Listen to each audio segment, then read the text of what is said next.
Good morning in each and every one of you. My name is Rodelyn Sollano, together with my group mates, Pilar, John, Erick, and Vergara, Kristen Jay, and we are here to report about National Electrical Manufacturers Association.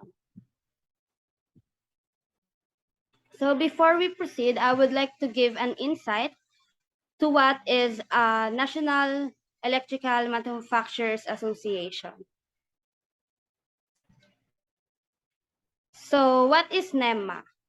Founded in 1926, the National Electrical Manufacturers Association is the national trade association representing nearly 325 electrical equipment and medical imaging manufacturers that make safe, reliable, and efficient products and systems. NEMA has published nearly 1,000 electrical and medical imaging standards and technical white papers that cover millions of member products. 20 new documents were published in 2021.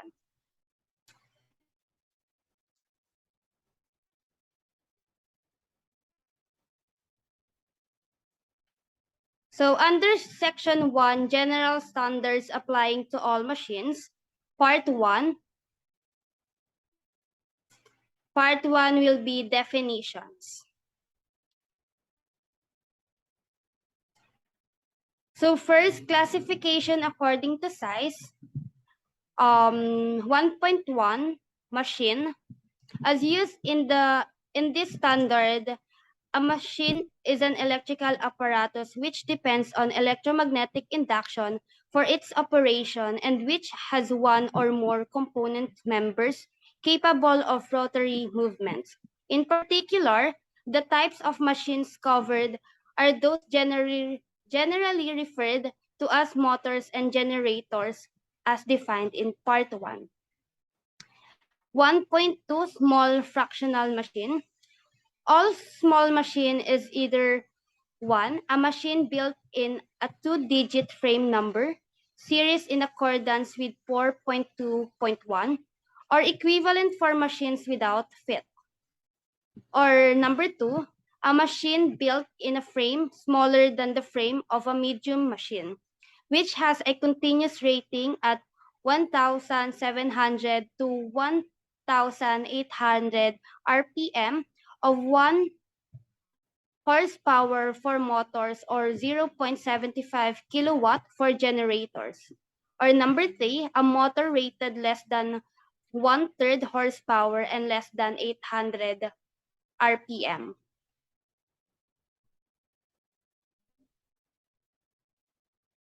Under 1.3 is the medium integral machine. 1.3.1 alternating current medium machine. An alternating current medium machine is a machine, number 1, built in a 3 or 4-digit frame number series or equivalent to machine without fit. Number 2, having a continuous rating up to and including in information in table 1-1 that will be view later on. So 1.3.2, direct current medium machine. A direct current medium machine is a machine, number 1, built in a 3 or 4-digit frame number series in accordance with 4.2.1 or equivalent for machines without fit. And number 2, having a continuous rating up to and including in 1.25 horsepower per RPM for motors or 1.0 kilowatt per RPM for generators. So this is the table 1-1, alternating current medium machine. So visible synchronous speed RPM, the motor's horsepower, and generators kilowatt at 0.8 power factor. Next po. So under 1.4 large machine, first is the alternating current large machine. An alternating current large machine is first a machine having a continuous power rating greater than that given in 1.3.1 for synchronous speed ratings above 450 RPM, or number 2, a machine having a continuous power rating greater than given in 1.2 for synchronous speed rating equal to or below 450 RPM. Number 2 is direct current large machine. A direct current large machine is a machine having a continuous rating greater than 1.25 horsepower per RPM for motors or 1.0 kilowatt per RPM for generators. Under classification under classification according to application, first is the general purpose motor. General purpose alternating current motor. A general purpose alternating current motor is an induction motor rated 500 horsepower and less, which incorporates all of the following. First is open or enclosed construction. Next is rated continuous duty. Third is the service factor. And the fourth is Class A or higher rated insulation system with a temperature rise not exceeding for Class A insulation for small motors, or Class B or higher rated insulation system with a temperature rise not exceeding for Class B insulation for medium motors. It is designed in standard ratings with standard operating characteristics and mechanical construction for use under usual service conditions without restriction to a particular application or type of application.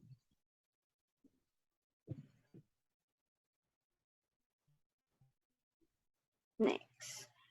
Second is the general purpose direct current small motor. A general purpose direct current small motor is a small motor of mechanical construction suitable for general use under usual service conditions and has ratings and constructional and performance characteristic applying in direct current small motor as given in Part 4, 10, 12, and 14. Next is the general purpose generator. A general purpose generator is a synchronous generator of mechanical construction suitable for general use under usual service conditions and has ratings and constructional and performance characteristics as given. 7 is the industrial small motor. An industrial small motor is an alternating current or direct current motor built in either NEMA, frame, 42, 48, or 56 suitable for industrial use. It is designed in standard ratings with standard operating characteristics for use under usual service condition without restriction to a particular application or type of application.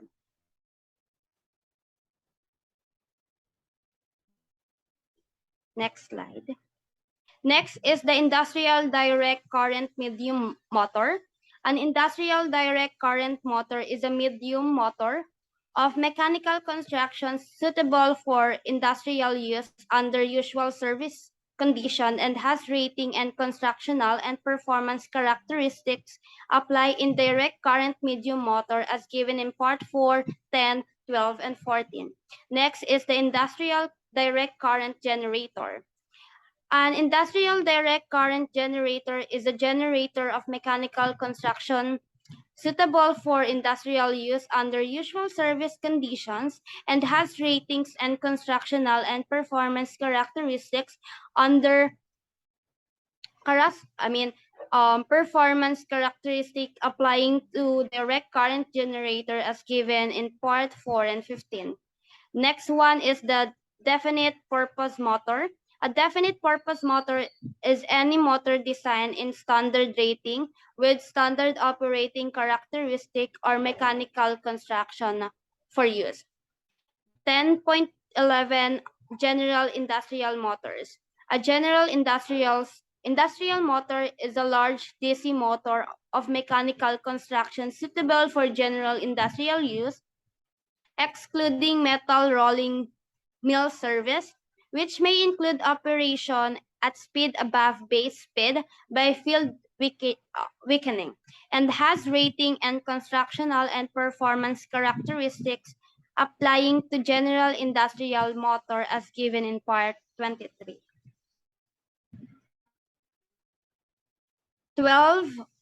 1.12 metal rolling mill motors. A metal rolling mill's motor is a large DC motor of mechanical construction suitable for metal rolling mill services or service, except for reversing hot mill service, and has a ratings and constructional and performance characteristic applying to metal rolling mills motors given in part 23. 1.13 reversing hot mills motors. A reversing hot mill motor is a large DC motor of mechanical construction suitable for reversing hot mill service, such as blooming and slabbing mills, and has ratings and constructional and performance characteristics applying to reversing hot mill motor given in part 23. 1.14 Special Purpose Motor. A special purpose motor is a motor with special operating characteristic or special mechanical construction or both, designed for a particular application and for falling within the definition of general purpose or definite purpose motor. 1.15 NEMA Premium Efficiency Electric Motor. A NEMA Premium Efficiency Electric Motor is a continuous rated, single-speed, polyphase, squirrel cage induction motor of 2, 4, or 6 pole design meeting the performance requirements of Design A in 1.19.1 or Design B, and having a nominal full load efficiency not less than showing in 12.60.1.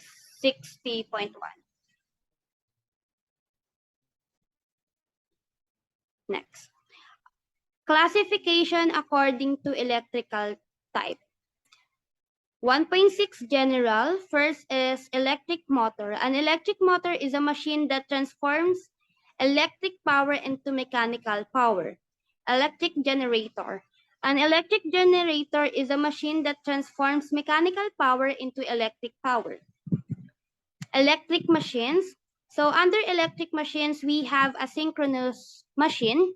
An asynchronous machine is an alternating current machine in which the rotor does not turn at a synchronous speed.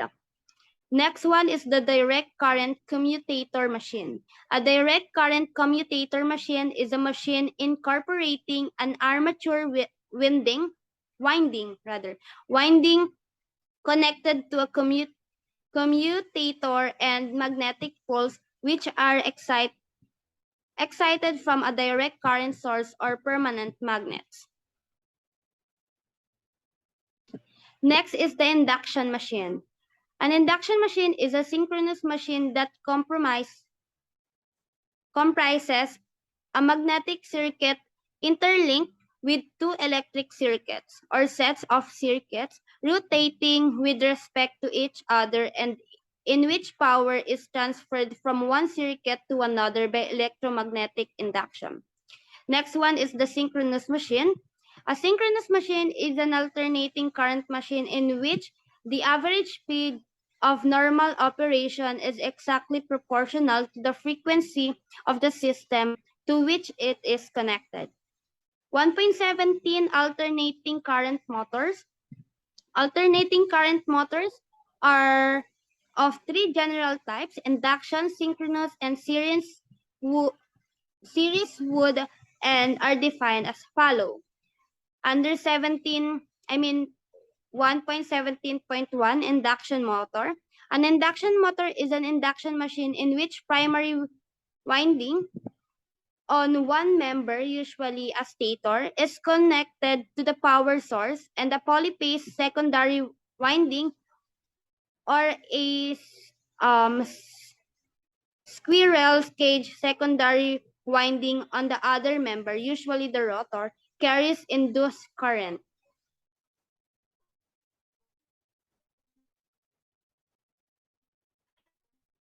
So under 1.17.1.1 squirrel cage induction motor, it is an induction motor in which the secondary circuit, squirrel cage winding, consists of a number of conducting bars having their extremities connected by metal rings or plates at each end. Next is the wood rotor induction motor. It is an induction motor in which a secondary circuit consists of a polyphase winding or coils whose terminals are either short circuit or closed through suitable circuits. Next is the synchronous motor. Synchronous motor is a synchronous machine for use as a motor. So under synchronous motor, we have the direct current excited synchronous motor. Unless otherwise stated, it is generally understood that a synchronous motor has field poles excited by direct current. Next is the permanent magnet synchronous motor. A permanent magnet synchronous motor is a synchronous motor in which the field excitation is provided by permanent magnets. Next is the reluctant synchronous motor. It is a motor that is a synchronous motor similar in construction to an induction motor, in which the member carrying the secondary circuit has a cyclic variation of reluctance, providing the effect of salient poles without permanent magnets or direct current excitation. It starts as an induction motor, is normally provided with a squirrel cage winding, but operates normally at synchronous speed. Next is the series wood rotor. A series wood motor is a commutator motor in which the field circuits and armature are connected in series. 1.18 polyphase motors.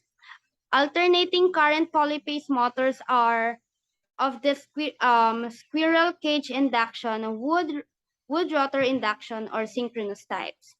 Single phase motors. Alternating current single phase motors are usually induction or series wood, although single phase synchronous motors are available in the smaller ratings. Next one is the single phase squirrel cage motors. Um, it is classified and defined as follows. First is split phase motor. It is a single phase induction motor equipped with an auxiliary winding displaced in magnetic position from and connected in parallel with the main winding. Unless otherwise specified, the auxiliary circuit is assumed to be open when the motor has attained a predetermined speed. The term split phase motor used without qualification describes a motor to be used without impedance other than that offered by the motor windings themselves, other times being separately defined. Next is the resistance star motor.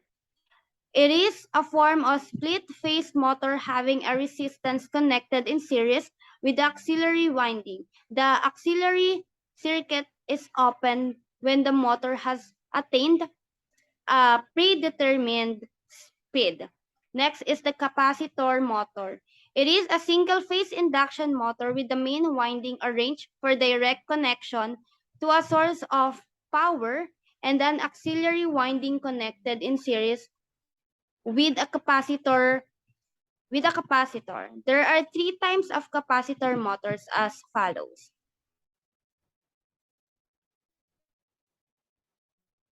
So first is the capacitor start motor. It is a capacitor motor in which the capacitor phase is in the circuit only during the starting period. The next one is the permanent split capacitor motor. It is a capacitor motor having the same value of capacitance for both starting and running condition. The third one is the two-value capacitor motor. It is the capacitor motor using different values of effective capacitance for the starting and running conditions. And next is the shaded pole motor. A shaded pole motor is a single-phase induction motor provided in an auxiliary short-circuit winding or windings displaced in magnetic position from the main winding.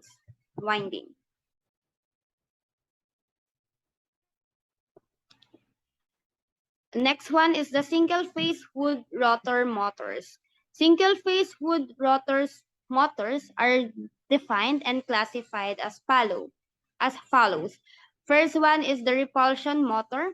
It is a single-phase motor which has a stator winding arranged for connection to a source of power and the rotor winding connected to a commutator brushes.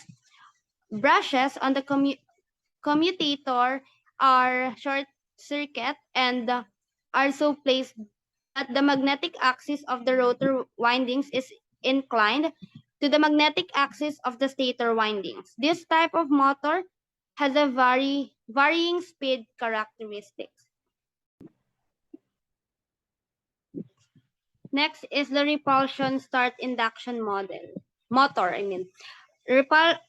A repulsion start induction motor is a single-phase motor having the same windings as the repulsion motor, but at a predetermined speed. The rotor winding is short-circuit or otherwise connected to give the equivalent of the squirrel cage winding. This type of motor starts as the repulsion motor but operates as an induction motor with constant speed characteristics. Next is the repulsion induction motor. A repulsion induction motor is a form of repulsion motor which has a squirrel cage windings in the rotor in addition to the repulsion motor winding. A motor of this type may have either a constant speed, C in 1.30, or varying speed characteristic.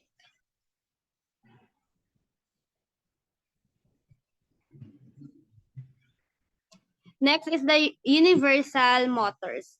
It is a series wood motor designed to operate at approximately the same speed and output on either direct current or single-phase alternating current of a frequency not greater than 60 Hz and approximately the same RMS voltage.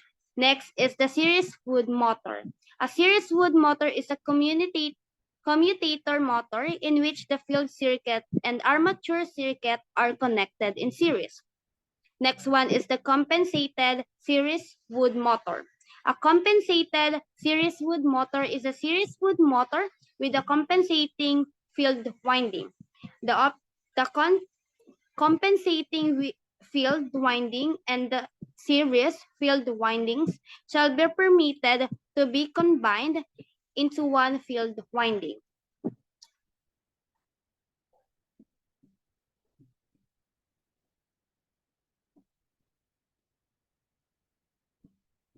Next is the alternating current operators. Alternating current generators are of two basic types, induction and synchronous, and are defined as follows. First is the induction generator. It is an induction machine driven above synchronous speed by an external source of mechanical power for use as a generator. Synchronous generator. A synchronous generator is a synchronous machine for use as a generator. Note, unless otherwise stated, it is generally understood that a synchronous generator has field poles excited by direct current. Direct current motors. Direct current motors are of four general types: shunt wood, series wood, compound wood, and permanent magnet, and are defined as follows. First one is the shunt wood motor. It is either a straight shunt wood motor or a stabilized shunt wood motor. Next is the straight shunt wood motor. It is a direct current motor in which the field circuit is connected either in parallel with the armature circuit or to a separate source of excitation voltage. The shunt field is the only winding supplying field excitation. Next is the stabilized shunt wood motor.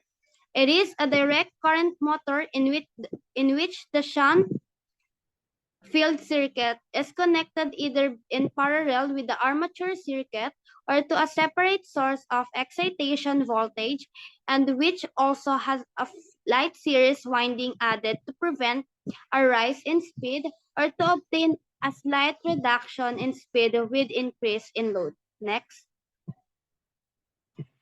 one is the series wood motor. It is a motor in which a field circuit and armature circuit are connected in series. Next one is the compound wood motor. It is a direct current motor which has two separate field windings. One, usually the predominating field connected as a straight shunt wood motor, and the other connected in series with the armature circuit. Next one is the permanent magnet motor. It is a direct current motor in which the field excitation is supplied by permanent magnets. Next one is the direct current generators.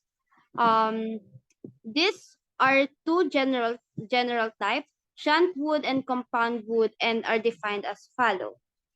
So shunt wood generator, it is a direct generator in which a field circuit is connected either in parallel with the armature circuit or to separate source of excitation voltage. Next one is the compound wood generator. It is a generator that is direct current generator which has two separate field windings. One, usually the predominating field connected as in a shunt wood generator, and the other connected in series with the armature circuit. So next one is the classification according to environmental protection and method of cooling. First is open machine. An open machine is one having ventilating openings which permit passage of external cooling air over and around the windings of the machine. The term open machine, when applied in large apparatus without qualification, designates a machine having no restriction to ventilation other than that necessitated by mechanical construction. Next one is the drip-proof machine. A drip-proof machine is an open machine in which the ventilating openings are so constructed that successful operation is not interfered with the drop of liquid or solid particles strike or enter the enclosure at any angle from 0 to 15 degrees downward from the vertical. The machine is protected against solid object greater than 1.968 inches or 5 millimeter. Next one is the splash-proof machine.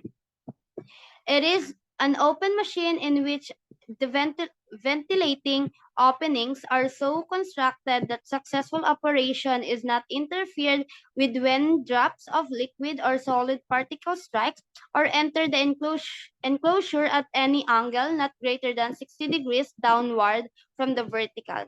The machine is protected against solid object greater than 1.968 inches or 50 millimeter.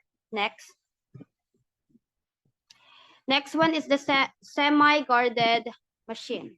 A semi-guarded machine is an open machine in which part of the ventilating openings in the machine, usually in the top half, are guarded as in the case of a guarded machine, but the others are left open. Next is the guarded machine. A guarded machine is an open machine in which all openings giving direct access to leave metal or rotating parts except smooth rotating surfaces are limited in size by the structural parts or by screens, baffles, grills, expanded metal, or other means to prevent accidental contact with hazardous parts. Next one is the drip-proof guarded machine. It is a drip-proof machine whose ventilating openings are guarded in accordance in 1.25.4. Next one is the open independently ventilated machine. It is one which is ventilated by means of a separate motor driven blower mounted on the machine enclosed. Mechanical protection shall be as defined in 1.25.1 and 1.25.5 inclusive, which this machine is sometimes known as the blower ventilated machine. Next one is the open pipe ventilated machine.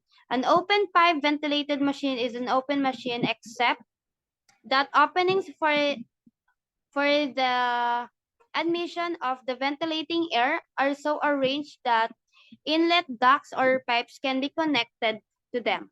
Open pipe ventilated machines shall be self-ventilated, air circulated by means integral with the machine, or force ventilated, air circulated by means external to and not a part of the machine. Enclosures shall be defined in 1.25.1 to 1.25.5 exclusive. Next one is the weather protected machine. Type 1. A weather protected type 1 machine is guarded machine with ventilating passages so constructed as to minimize the entrance of rain, snow, and airborne particles to electric parts. Next one is the type 2. A weather protected type 2 machine shall have, in addition to the enclosure defined for a weather protected type 1 machine, its ventilating passage at both intake and discharge so arranged that highly velocity air and airborne particles blown into the machine by storms or high winds can be discharged without entering the external ventilating passages, leading directly to the electric parts of the machine itself. The normal path of the ventilating air which enters the electric parts of the machine shall be so arranged by baffling or separate housings as to provide at least 3 abrupt changes in direction, none of which shall be less than 90 degrees. In addition, an area of low velocity not exceeding 600 feet per minute shall be provided in the intake air path to minimize the possibility of moisture or dirt being carried into the electric parts of the machine. Note, removable or otherwise easy to clean filters may be provided instead of the low velocity chamber. Next one is the totally enclosed machine. A totally enclosed machine is so enclosed as to prevent the free exchange of air between the inside and outside of the case, but not sufficiently enclosed to be termed airtight, and thus does not enter insufficient quantity to interfere with satisfactory operation of the machine. Next one is the totally enclosed non-ventilated machine. It is a frame surface cooled totally enclosed machine which is only equipped for cooling by free convection. Next one is the totally enclosed fan-cooled machine. It is a frame surface cooled totally enclosed machine equipped for exterior cooling by means of a fan or fans integral with the machine but external to the enclosing parts. Next one is the totally enclosed fan-cooled guarded machine. A totally enclosed fan-cooled guarded machine is a totally enclosed fan-cooled machine in which all opening giving direct access to the fan are limited in size by the design of the structural parts or by screens, grills, expanded metal, etc., to prevent accidental contact with the fan.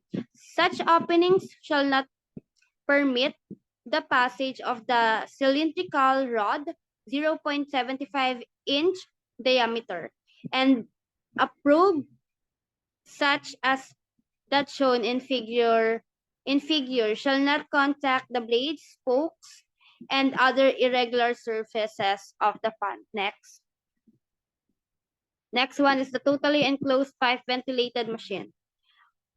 It is a machine with openings so arranged that when inlet and outlet ducts or pipes are connected to them, there is no free exchange of the internal air and the air outside the case. Totally enclosed pipe ventilated machine may be self-ventilated or force-ventilated. Next one is the totally enclosed water-cooled machine. It is a machine that is totally enclosed machine which is cooled by circulating water and the water or water conductors coming in direct contact with the machine parts. Next one is the waterproof machine. A waterproof machine is a totally enclosed machine so constructed that it will exclude water applied in the form of a stream of waters from the hose, except the leakage may occur around the shaft provided it is prevented from entering the peel reservoir and provision is made for automatically draining the machine. The means for automatic draining may be check valve or the tape hole at the lowest part of the frame which will serve for application of a drain pipe. Next.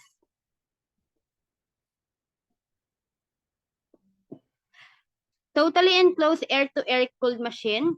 It is totally enclosed machine which is cooled by circulating the internal air through heat exchanger, which in turn is cooled by circulating external air. It is provided in the air-to-air heat exchanger, integral or machine mounted for cooling the internal air and a fan or fans.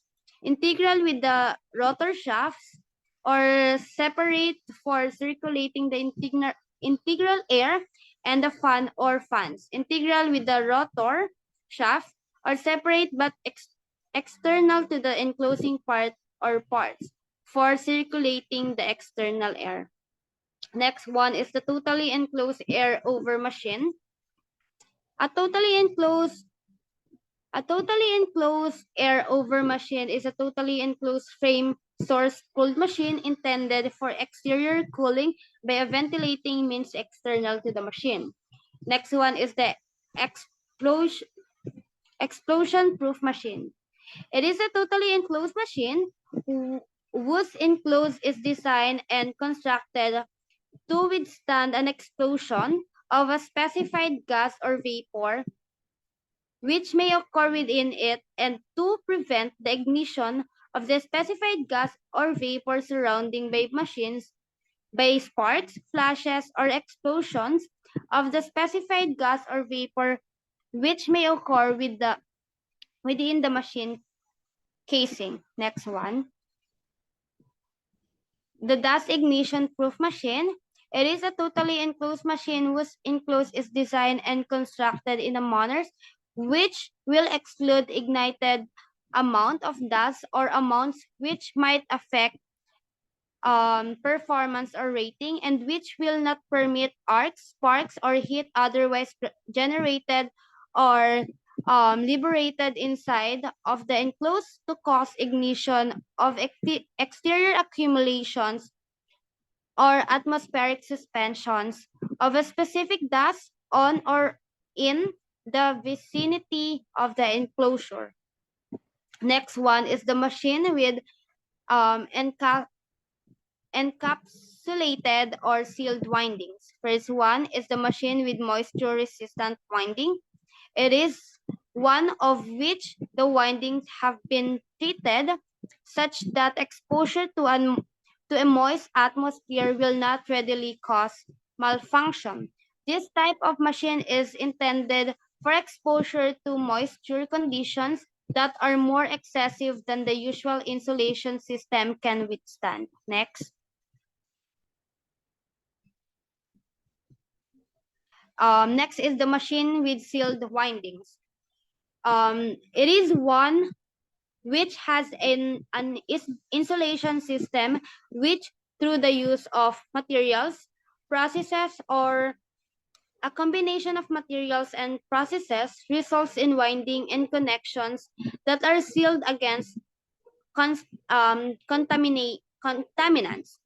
This type of machine is intended for environmental conditions that are more severe than the usual insulation system can withstand. Next. Classification according to variability of speed. First one is the constant speed motor. Is one in which of the speed is normal, of normal operation is constant or practically no, practically constant. For example, a synchronous motor, an induction motor with small slip, or a DC shunt wood motor. Next is the varying speed motor, is one of which the speed varies with the load, ordinarily decreasing when the load increases, such as a series wood or repulsion motor. Next one is the adjustable speed motor. It is one in which the speed can be controlled over a defined range, but when once adjusted remains practically unaffected by the load. Next. Next one is the base speed of an adjustable speed motor. The base speed of an adjustable speed motor is the lowest rated speed obtained at rated load and rated voltage at the temperature rise specified in the ratings.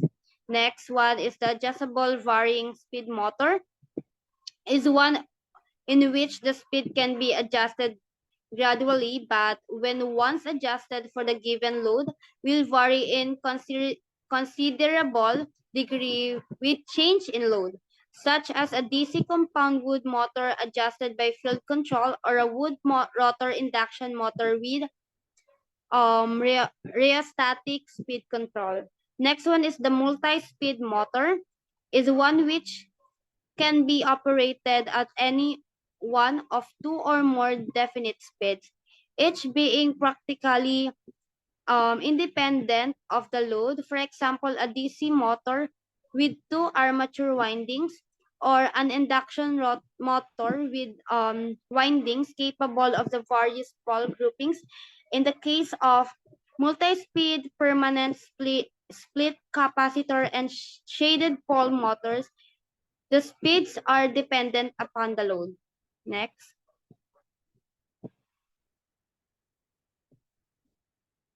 Next one is the ratings, performance, and test. Ratings of a machine. The rating of a machine shall consist of the output power together with any other characteristics such as speed, voltage, and current assigned to it by the manufacturer. For machines which are designed for absorbing power, the rating shall be input power. Next is the continuous rating. This it is defines the load which can be carried for an indefinitely long period of time. Next one is the short time rating. The short time rating defines the load which can be carried for a short and definitely specified time, less than that required to reach thermal equilibrium. When the initial temperature of the machine is within 5 degrees Celsius of the ambient temperature, between periods of operation, the machine is energized and permitted to remain at rest for sufficient time to re-establish machine temperature within 5 degrees Celsius of the ambient before being operated again. Next.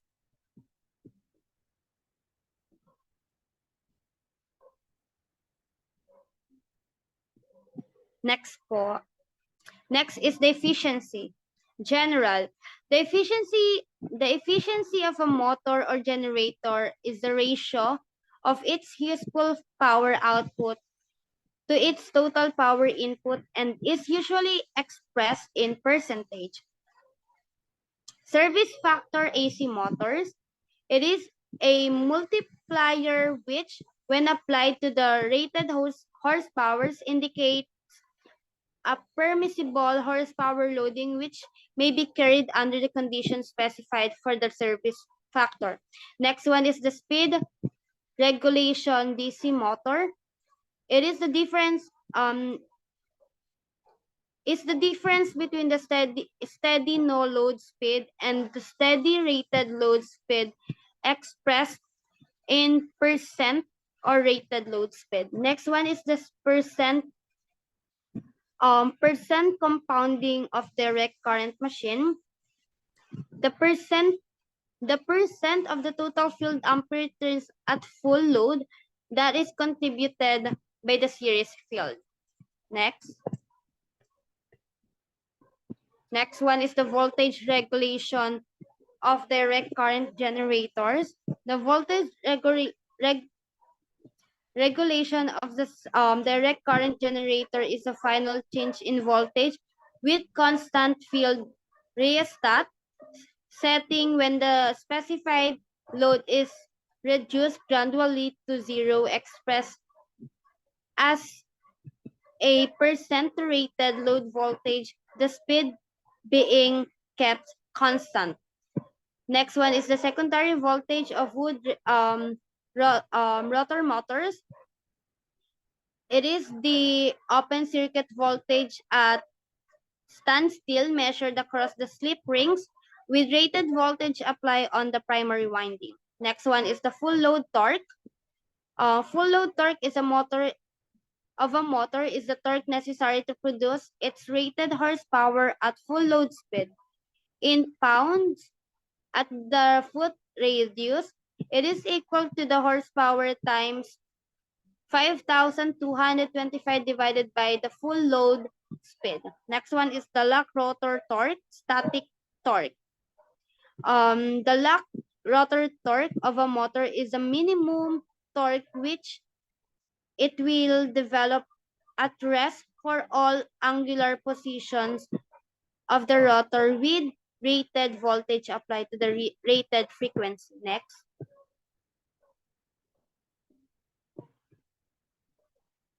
8 minutes na lang daw. Ha?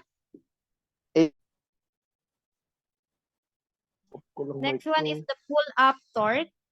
Pull-up torque is an alternating current motor in the minimum torque developed by the motor during the period of acceleration from rest to the speed at which breakdown torque occurs. For motors which do not have a definite breakdown torque, the pull-up torque is a minimum torque developed up to the rated speed. Next one is the pushover torque. A pushover torque of an induction generator is a minimum torque which it will absorb with rated voltage applied at rated frequency without an abruption increase in speed. Next one is the breakdown torque. A breakdown torque of a rotor is the maximum torque which it will develop with rated voltage applied at rated frequency without an abrupt drop in speed. Next one is the pull-out torque. Pull-out torque of a synchronous motor is a maximum sustained torque which the motor will develop at synchronous speed with rated voltage applied at rated frequency and with abnormal excitation. Next. Next one is the pull-in torque. A pull-in torque of a synchronous motor is a maximum constant torque under which the motor will pull its connected inertia load into synchronism at rated voltage and frequency when it feels excitation is applied. The speed to which a motor will bring will brings it load depends on the power required to drive it. And whether the motor can pull the load into step from its speed depends on the inertia of the revolving parts. So the pull in torque cannot be determined without having the ano yun? What is that? WK squared as well as the torque of the load. Next one is the locked rotor current. The locked rotor current of a motor is a steady state current taken from the line with the rotor locked and with rated voltage and rated frequency in the case of alternating current motors applied to the motor. Next one is the no load current. No load current is the current flowing through the line terminal of a winding. Next one is the temperature test. Temperature tests are tests taken to determine the temperature rise of certain parts of the machine above the ambient temperature when running under the specified load. Next one is the ambient temperature. Ambient temperature is the temperature of the surrounding cooling medium, such as gas or liquid, which comes into contact with the heated parts of the apparatus. Note, ambient temperature is commonly known as room temperature in connection with air-cooled apparatus not provided in the artificial ventilation. Next one is the high potential test. High potential tests are tests which consist of the application of the voltage higher than the rated voltage for a specified time for the purpose of determining the adequacy against breakdown of insulating materials and spacing under normal conditions. Next one is starting capacitance for a capacitor motor. The starting capacitance for a capacitor motor is the total effective capacitance in series with the starting winding under locked rotor conditions. Next one is the radial magnetic pull and axial centering force. First is the radial magnetic pull. The radial magnetic pull of the motor or generator is the magnetic force on the rotor resulting from the radial or air gap displacement from magnetic center. Axial centering force. The axial centering force of a motor or generator is the magnetic force on the rotor resulting from its axial displacement from magnetic center. Unless other conditions are specified, the value of radial magnetic pull and axial centering force will be for no load with rated voltage, rated field current, and rated frequency applied as applicable. Next one is the synchronous generator complete. Under synchronous generator complete is belted type. It consists of a generator with a shaft extension suitable for a driving pulley or sheave with either 2 or 3 bearings as required, and with rails or with the sliding base which has provision for adjusting belt tension. Next one is the engine type.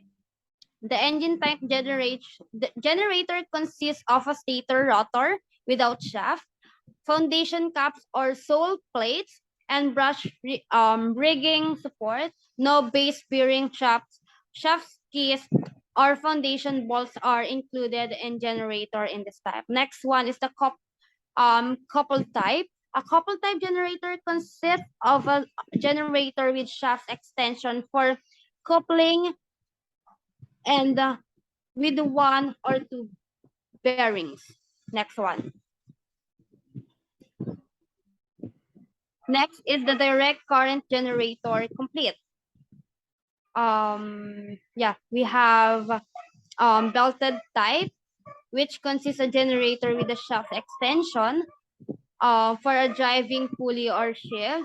We have engine type, consists of a field name armature without shaft, foundation caps or sole plates.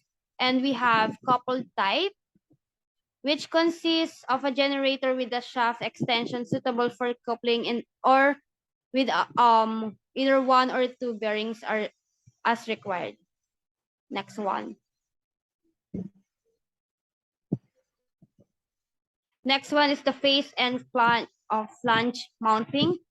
Type C face. Type C face mounting machine has a male pilot or rabbet fit with threaded holes in the mounting surface. The mounting surface shall be either internal or external to the pilot fit. Next one is the type D flange.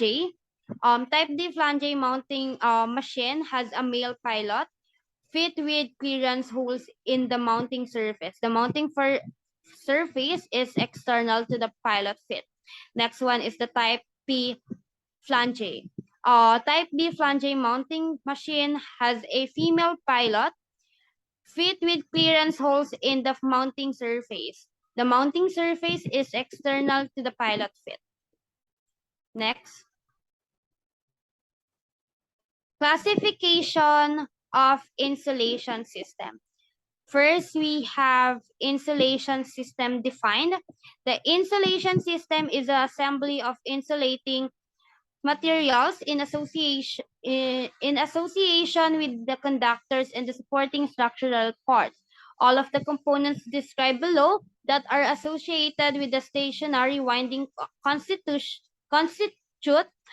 one insulation system, and all of the components that are associated with the rotating windings constitute another insulation system.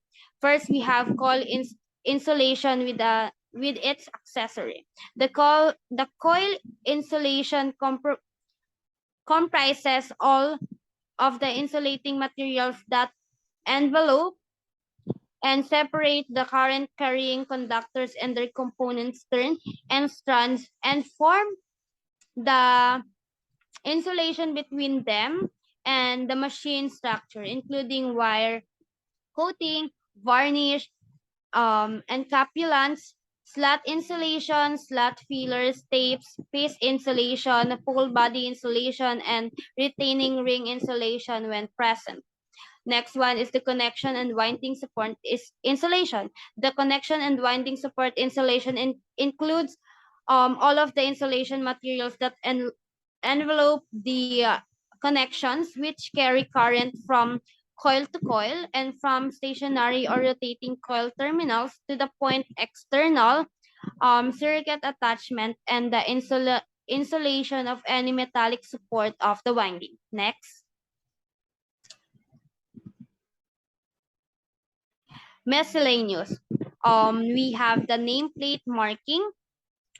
The permanent marking of nameplate information shall appear on each machine displayed in a readily visible location on the machine enclosure. Next one is a code letter. A code letter is the letter which appears on the nameplate of an alternating current motor to show its locked rotor kVA per horsepower. Next one is the thermal protector. A thermal protector is a protective device that's assembly as an integral part of the machine and which, when properly applied, protects the machine against dangerous overheating due to overload and in the motor failure to start. Next one is thermally protected. The word thermally protected appearing on the nameplate of a motor indicates that the motor is provided with a thermal protector. Next slide, please. Next one is the part winding start motor. A part winding start polyphase induction or synchronous motor is one of which certain specially designed circuit of each phase of the primary winding are initially connected to the supply line. The remaining circuit of each phase are connected to the apply in parallel with initially connected circuit at a predetermined point in the starting operation. Next one is the star Y start delta run motor. The star Y start delta run polyphase induction or synchronous motor is one arranged for starting by connecting to the supply with the primary winding initially connected in star or Y, then connected in delta for running operation. Next is the constant flux. Constant flux operation at any point occurs when the value of air gap magnetic flux is equal to the value which would exist at the base rating, rated voltage, frequency, and load. Next one is the deviation factor. The deviation factor of a wave is the ratio of a maximum difference between corresponding ordinates of the wave and of the equivalent sine wave to the maximum ordinate of the equivalent sine wave when the wave are um, superimposed in such a way as to make this maximum difference as small as possible. The equivalent sine wave is defined as having the same frequency and the same RMS value as the wave being tested. Next. So to proceed, part 2 terminal markings. Next. So under 2.1 location of terminal markings, the terminal markings shall be displayed or on directly adjustment to terminal to which connection must be made from outside circuit or from auxiliary devices which must be disconnected for shipment. Whatever specified color coding shall be permitted to be used instead of the usual letter and numeral markings. So 2.2 terminal markings, a combination of capital letters or symbol and an Arabic numeral shall be used to indicate the character or function of the windings which are brought to the terminal. The following letters and symbols shall be used for motors and generator and their auxiliary devices when they are included within the mounted to the machine. First one is the armature, A1, A2, A3, A4, and etc. Next is the brake, B1, B2, B3, B4, etc. Alternating current rotor windings or collector rings, 1. So thermal markings will be M1, M1, M2, M3, M4, and etc. The capacitor thermal markings will be J1, J2, J3, J4, and etc.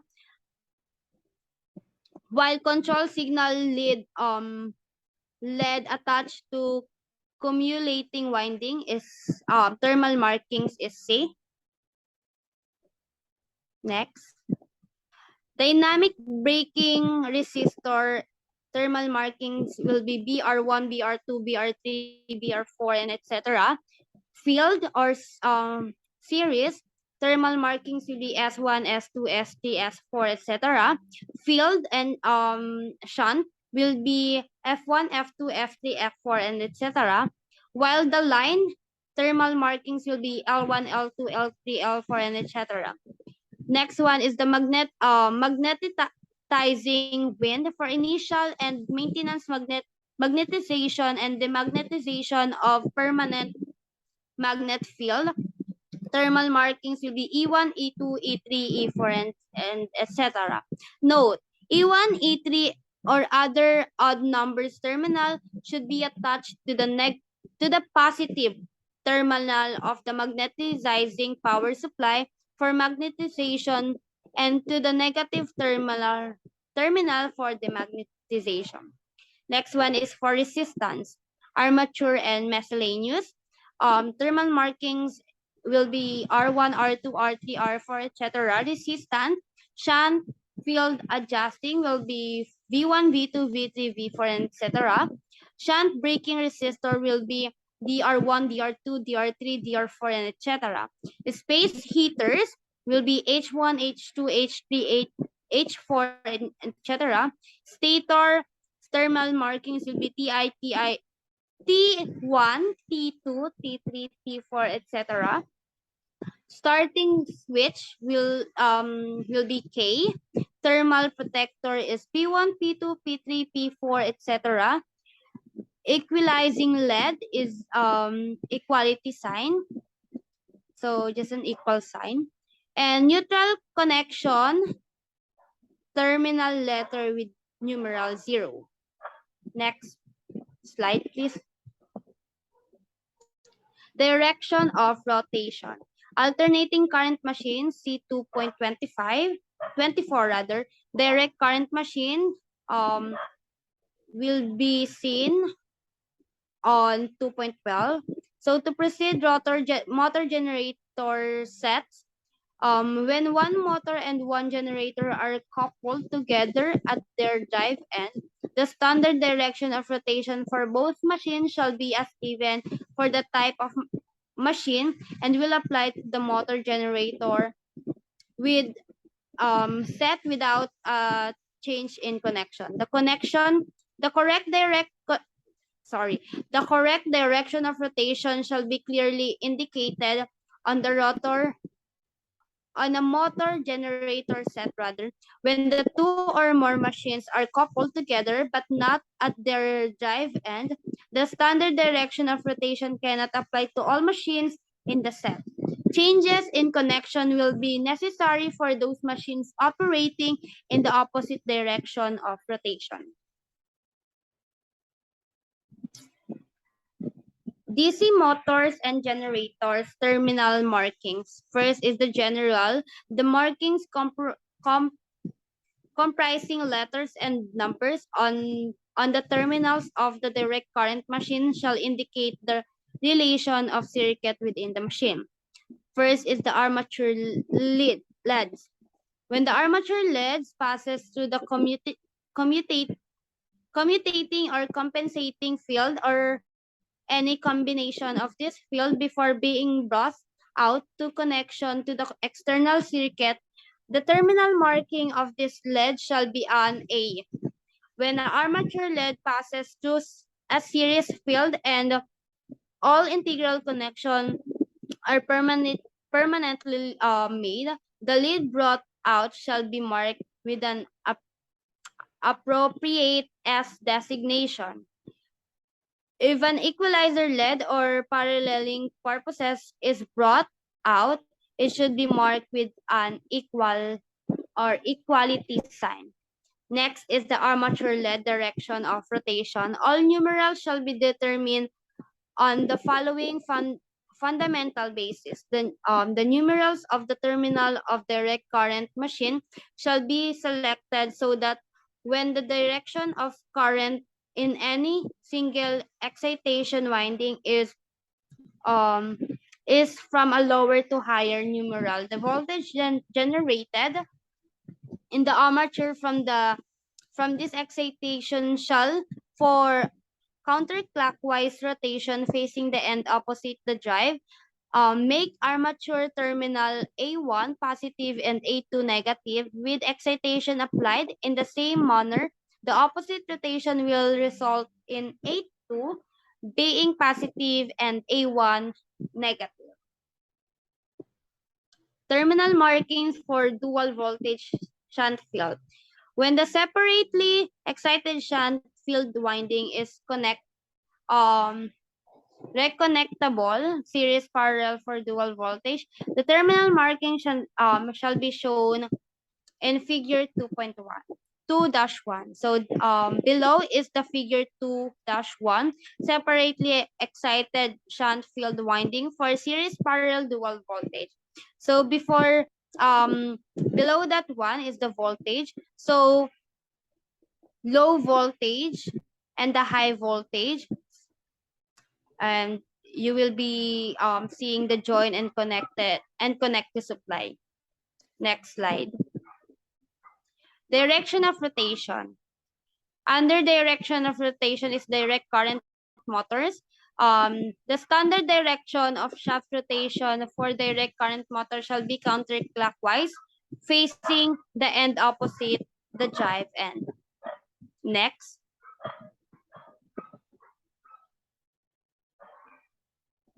And direct current generators. The standard direction of a shaft rotation for direct current generator shall be clockwise facing the opposite the drive end. Direction of rotation of a generator mounted as a part of the engine generator set is usually counterclockwise, facing the end opposite of the drive end. Next, reverse function. A direct current machine can be used either as a generator or as a motor if the field design is suitable for such operation. The manufacturer shall be consulted regarding this. For the desired direction of rotation, connection changes may be necessary. The conventions for current flow in combination with the standardization of opposite directions of rotation for direct current generators and direct current motors are such that any direct current machine can be called generator or motor without a change in terminal markings. Next one is the connection diagram with terminal markings for direct current motors. The connection diagram with terminal markings for direct current motor shall be shown in figures 2-2 through 2-9. Next page, please. So that would be the 2.2-2 shunt motor counterclockwise rotation facing and position opposite drive end, clockwise rotation facing drive end. And below is the figure 2.3 shunt motor clockwise rotation facing and opposite drive and counterclockwise rotation facing drive end. Next page. Figure 2.4 compound or stabilized shunt motor counterclockwise rotation facing and opposite drive and clockwise rotation facing drive end. And below is the figure 2-5 compound or stabilized shunt motor clockwise rotation facing and opposite drive and counterclockwise rotation facing the drive end. Next one is the 2-6 series motor counterclockwise rotation facing and opposite drive end, clockwise rotation facing drive end. Below is the figure 2-7 series motor clockwise rotation facing and opposite drive end, counterclockwise rotation and drive end, facing drive end. Next is the 2.28 permanent magnet rotor, and below is the permanent magnet rotor clockwise rotation facing and opposite drive end, counterclockwise rotation facing drive end.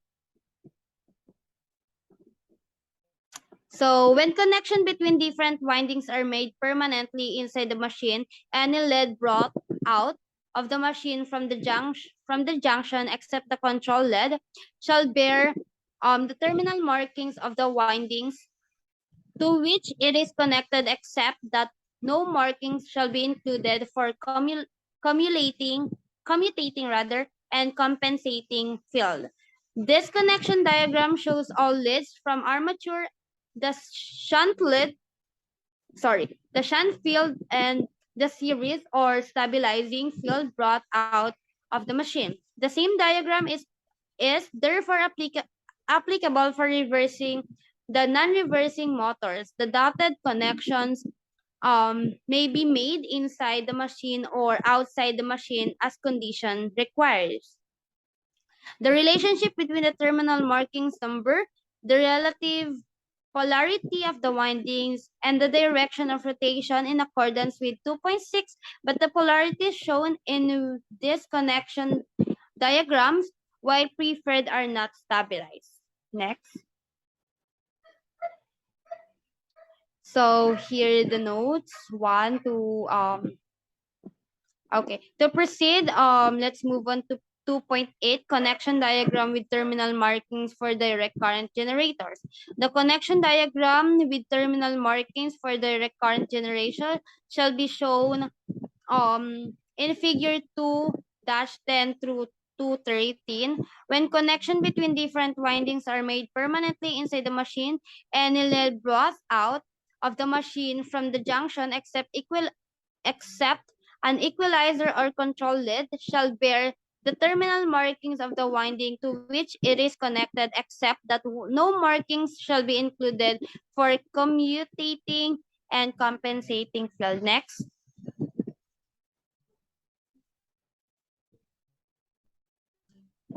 So here are the figure 2-10, 2-11, 2-12, up to figure 2-13. Next page.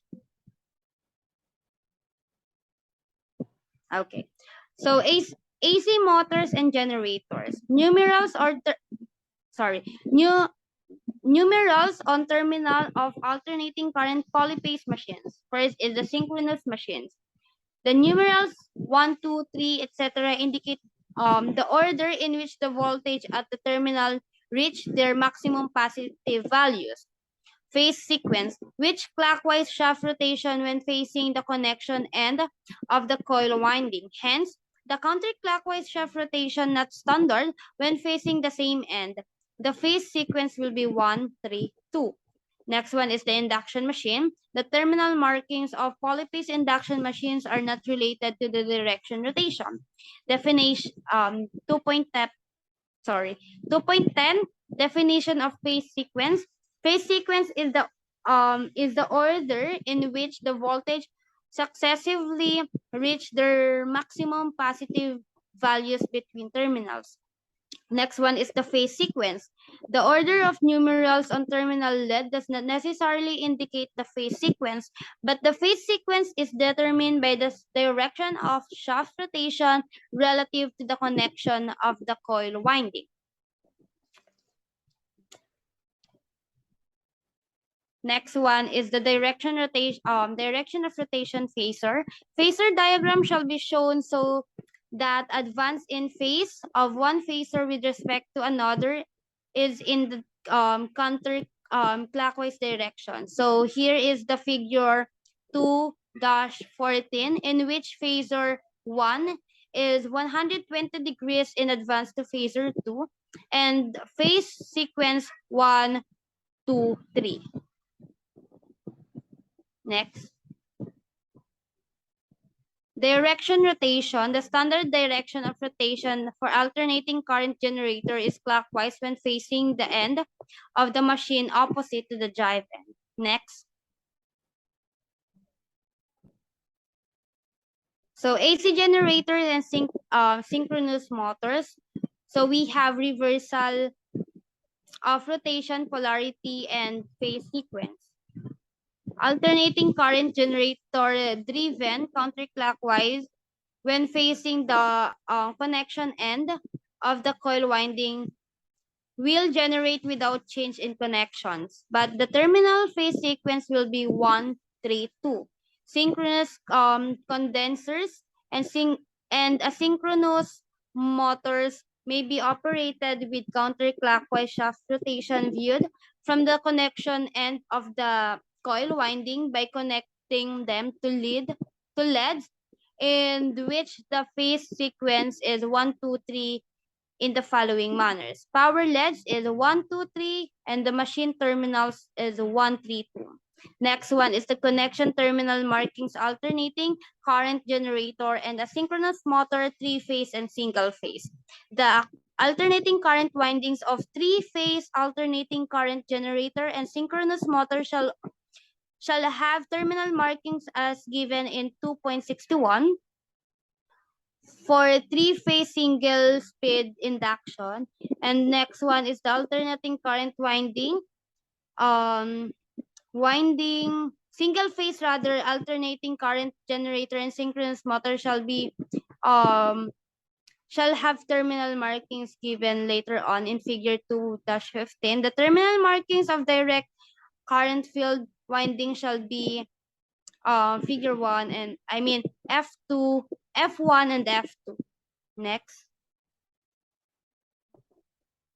So here is the figure 2.2-15 single phase motors. Next.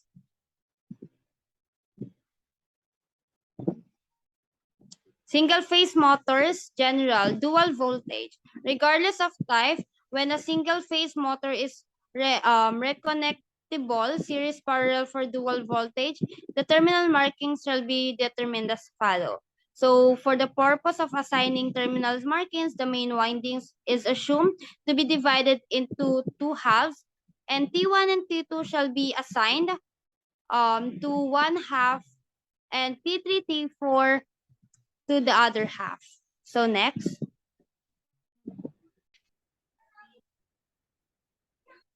single phase motors, 2.6 general, under 2.16.1 dual voltage, regardless of type, when a single phase motor is reconnectable series parallel for dual voltage, the terminal markings shall be determined as follows. For the purpose of assigning terminal markings, the main winding is assumed to be divided into two halves. The T1 and T2 shall be assigned to one half, and T3 to T4 to the other half.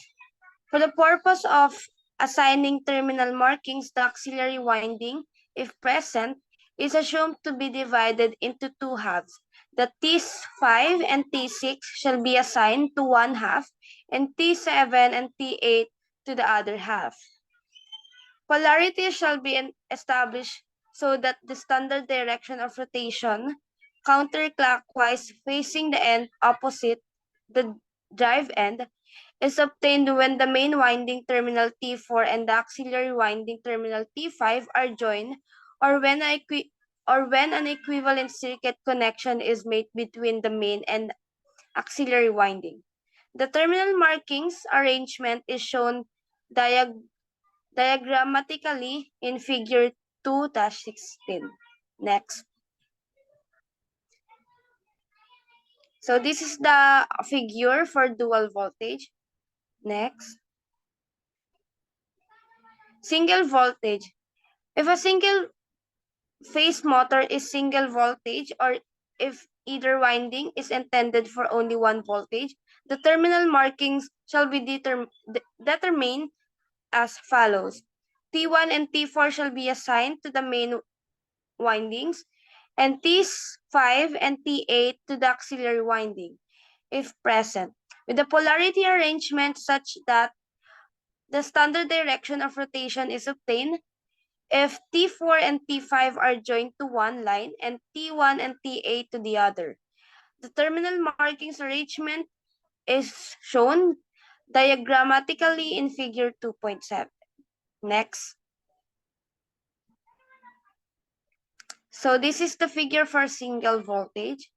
Next.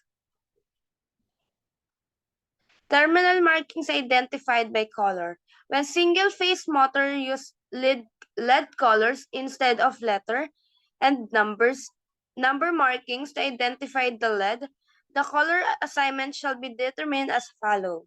T1 for blue, T2 for white, T3 for orange, T4 for yellow, T5 for black, T8 for red, P1 no color assigned, and P2 for brown. Note, has been found to be impracticable to follow this standard for the LED markings of some definite purpose motors. Next. Next is the auxiliary devices with motors. The presence of auxiliary device or devices such as a capacitor, starting switch, thermal protector, etc., permanently connected in series between the motor terminal and the part of the winding to which it ultimately connects shall not affect the marking unless a terminal is provided at the junction. When a terminal is provided at the junction, the terminal markings of the junction shall be determined by the part of the winding to which is connected. Any other terminals connected to this auxiliary device shall be identified by a letter indicating the auxiliary device within a motor to which the terminal connected. Next is the auxiliary device external to motor, where the capacitors, resistors, inductors, transformers, or other auxiliary devices are housed separately from the motor, the thermal markings shall be those established for the device. Next. Next is marking of rigidly mounted terminals. On the terminal board, the identification of rigidly mounted terminals shall be either by marking on the terminal board or by means of the diagram attached to the machine. When all windings are permanently connected to the rigid mounted terminals, these terminals may be identified in accordance with the terminal marking specified in this publication. When windings are not permanently attached to rigidly mounted terminal on the terminal board, the rigidly mounted terminal shall be identified by numbers only. And the identification need not coincide with that or the terminal lead of the terminal leads connected to the rigidly mounted terminals. Next is the internal auxiliary devices permanently connected to rigidly mounted terminal. If the motor design is such that the starting switch, terminal protector, or other auxiliary device is permanently connected to a rigidly mounted terminal, some variation from the connection arrangements illustrated in 2.47 through 2.53 will be required. However, any variation shall be based on the provision of 2.46. Next is the general principle for terminal markings for single-phase motors. The terminal markings and connection procedure given in 2.16 through 2.21 and in the schematic diagram which follows are based on the following principles. First principle, the main windings of a single-phase motor is designate by T1, T2, T3, and T4. And the auxiliary winding by T5, T6, T7, and T8 to distinguish it from the quarter phase motor, which uses odd numbers for one phase and even numbers for the other phase. Next one is the second principle. By following the first principle, it follows that odd to odd numbered terminal of each winding are joined for lower voltage connection, and odd to even number terminals of each winding are joined by higher voltage connection. Third principle, the rotor of the single-phase motor is represented by a circle even though there are no external connection to it. It is also serves to distinguish the single-phase motor schematic diagram from that of the quarter-phase motor in which the rotor is never represented. Next. Schematic diagram for split phaser motor, single voltage reversible. So on the left, we have the without thermal protector, and on the right side, we have with thermal protector. Next.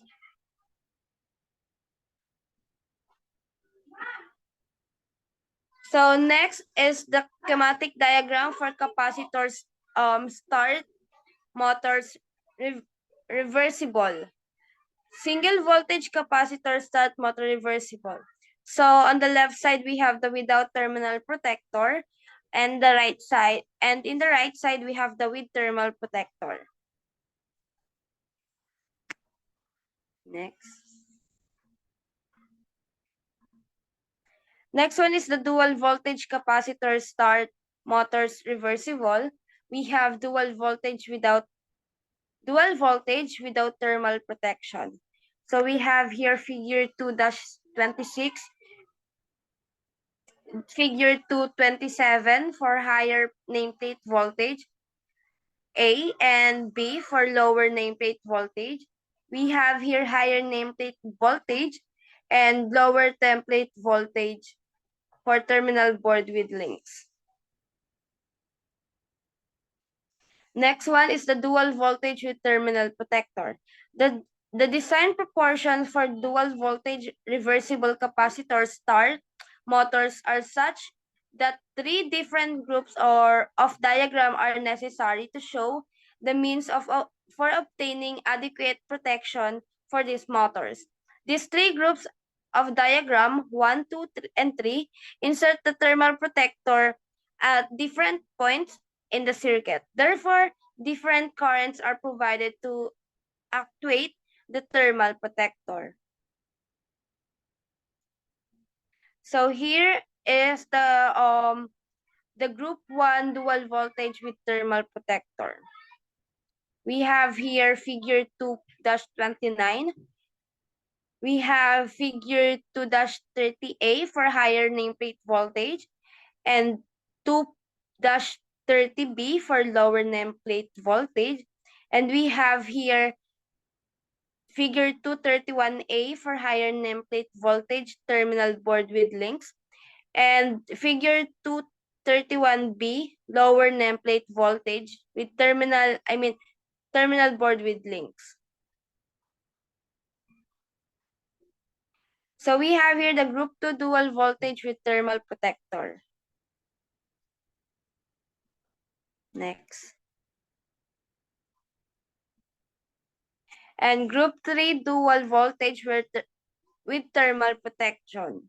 So we have here the figure 2-35, 2-36A for higher nameplate voltage terminal board, 2-36B lower nameplate voltage terminal board, and we have here 2-37 higher nameplate voltage terminal board with links, and 2-37B for lower nameplate voltage terminal board with links.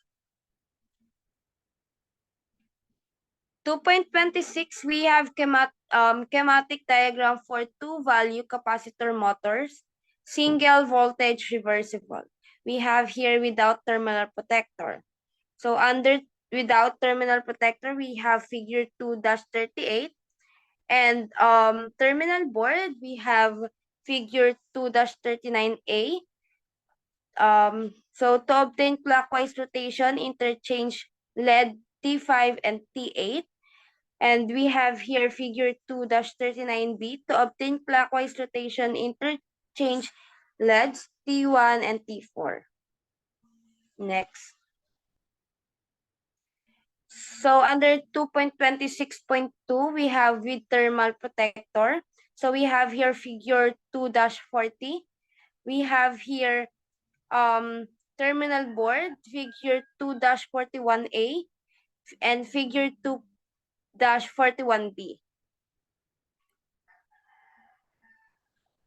We also have schematic diagrams for permanent split capacitor motor, single voltage reversible. So we have figure 2-42. We have figure 2-43A to obtain clockwise rotation, interchange LED T5 and T8, and we have figure 2-43B to obtain clockwise rotation, interchange LED T1 and T4 under terminal board. We also have schematic diagrams for universal motors, single voltage.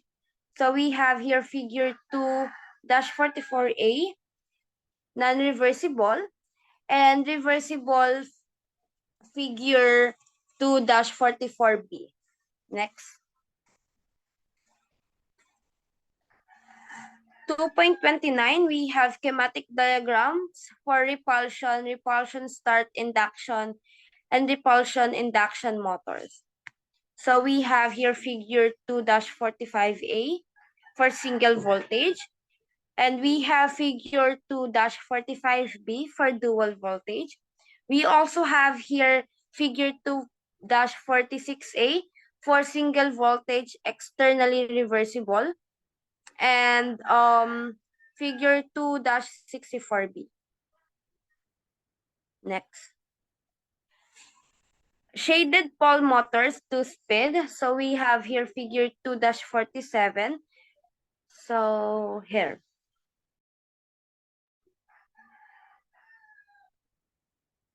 Polyphase induction motor.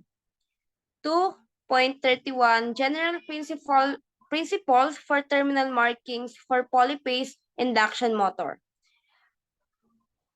General, the markings of the terminal of the motors serve their purpose best if they indicate the electrical relation between the several circuits within the motor. The windings of a motor are seldom accessible, and the arrangement of the terminal numbers varies with the combination of connection with which are required. However, if a definite system of numbering is used, the marking of the terminal may be made to tell the exact relations of the winding with the marking of the terminal may within the motor. As far as practicable, 2.61 is formulated to embody such a system. Which system employs as one of the fundamental point a clockwise rotating spiral with T1 at the outer end and finishing with the highest number at its inner end as a means for determining the sequence of the numerals. See figure 2-48, the numbering of the terminal of polyphase induction motors does not imply standardization of the direction of rotation of the motor shaft. Next. So this is the figure 2-48, clockwise rotating spiral with T1 at the outer end. Next. So three-phase two-speed motors. For three-phase motors having two synchronous speed obtained from the connectable winding, it is undesirable to adhere to the clockwise system of numbering for all terminals, as this would cause the motor to run with clockwise shaft rotation on the speed and counterclockwise on the other speed if the power lines are connected to each set of terminals in the same sequence. These features may be considered an advantage as a winding with part of its terminal following the clockwise sequence and part following a counterclockwise sequence can be recognized immediately as a two-speed motor with connectable winding. Next one is the two-phase motors. For two-phase motor, the terminal markings are such that all odd numbers are in the one phase and all even numbers are in the other phase. The markings of all motors except those for two-speed motors using a single reconnectable windings are based as our three-phase winding on a counterclockwise spiral system of rotation in the sequence of terminal numbering. Next. Next is the terminal markings for three-phase single-speed induction motor. The terminal markings for three-phase single-speed induction motors shall be shown in figure 2-49 up to 2-52. These terminal markings were developed in accordance with the following procedure, which shall be used in developing terminal markings for other combination of motor stator circuits. First, a schematic phasor diagram shall be drawn showing an inverted Y connection with the individual circuit in which phase arranged to series connection with correct polarity relation of the circuits. The diagram of two circuits per phase, for example, is shown in figure 2-53. Second, starting with T1, at the outside and top of the diagram, the ends of the circuit shall be numbered consecutively in a clockwise direction proceeding on the spiral towards the center of the diagram. For two circuits per phase, for example, the terminals are marked as shown in figure 2-48. Next. Third, schematic phasor diagram shall be drawn showing the particular interconnection of circuit for the motor under consideration, and the terminal markings determined in accordance with 2.61.1 and 2.61.2 shall be arranged to give to give the correct polarity relationship of circuit. For example, the winding figure. The winding shown in figure 2-48 is the connected with two circuit in multiple per phase. The diagram and marking shall be shown in figure 2-54. Next, the fourth one is the highest number shall be dropped and only the lowest number shall be retained where two or more terminals are permanently connected together. For example, if the winding shown in figure 2-54 is to have the two circuit in each phase permanently connected together with three line LEDs and three neutral LED brought out. The terminal markings shall be shown as in figure 2-56 or the winding shown in figure 2-48 is to be arranged for either a series or a multiple connection with the neutral point brought out. The vector diagram and terminal markings shall be shown in figure 2-57. Next. Fifth, where the ends of three coils are connected together to form permanent neutral, the terminal markings of the three leads so connected shall be dropped. If the neutral point is brought out, it shall always be marked TO. See figure 2.2-56. 6 is if the winding is to be delta connected, the inverted Y diagram shall be rotated 30 degrees counterclockwise. T1 shall be assigned to the outer end of the top leg and the balance of the numbering shall be in accordance in 2-2.31 and figure 2-48A. 48. A schematic delta shall then be constructed in which the T1 leg of rotated Y becomes the right-hand side of the delta. The T2 leg becomes the bottom side, and the T3 leg becomes the left side of the delta. 2.60 shall be applied insofar as of applies in the delta connections. Next. Terminal markings for Y and delta connected dual voltage motors. Figure 2-41 through 52 illustrate the application of 2.61 in determining terminal markings of Y and delta connected dual voltage motors. Next is the terminal markings for three-phase, two-speed single winding induction motor. The general principle for terminal markings for polyphase induction motor is given in 2.60.1 are not applicable to three-phase, two-speed single winding induction motor because if followed and the terminal are connected in the same sequence, the direction of rotation at the two-speed will be different. Terminal markings for Y and delta connected three-phase, two-speed single winding motors. The terminal markings for Y and delta connected three-phase, two-speed single winding three-phase induction motor shall be in accordance with figure 2-58 through 2-62. Next. So here are the diagram of from figure 2-49 to diagram figure 2-56. Next.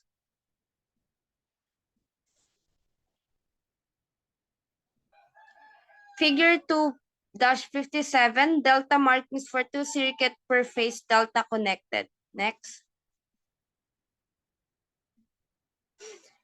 So next is the figure -58 up to figure 2.61. Constant horsepower motor for two or more independent. Next. So figure 2-62, constant horsepower motors for single winding only. And we have here figure 2.2-63, three-speed motor using three windings. Next. Next one, we have the figure 2-64, 4-speed motor using 2 windings. Next. Terminal markings for 3-phase induction motor having 2 or more synchronous speed obtained from 2 or more independent windings. Each independent winding giving 1 speed. The winding giving the lowest speed shall take the same terminal markings as determined from 2.32 for the particular winding used. The terminal markings for the higher speed winding shall be obtained by adding 10, 20, or 30, etc. to the terminal markings as determined from 2.32 for the particular winding used. The sequences being determined by progressing each time to the next higher speed. The terminal markings for the 3-speed motor using 3 windings are given in figure 2.2-63. Each independent winding reconnected to give 2 synchronous speed. First, Pfizer diagram of the winding to be used shall be drawn, and each winding given the terminal markings shown in accordance with figure 2-58 through 2-60. The neutral terminal is brought out, shall be marked TO.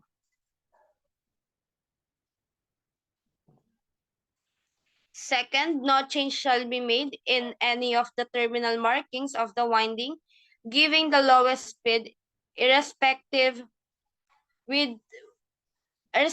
of whether the other speed obtained from this winding is an intermediate or at a high speed. Third, 10 shall be added to all terminal markings of the winding, giving the next higher speed. And an additional 10 shall be added to all the terminal markings for each consecutively higher speed winding. An example of terminal markings for a 4-speed motor using 2 windings are given in figure 2-64. Next.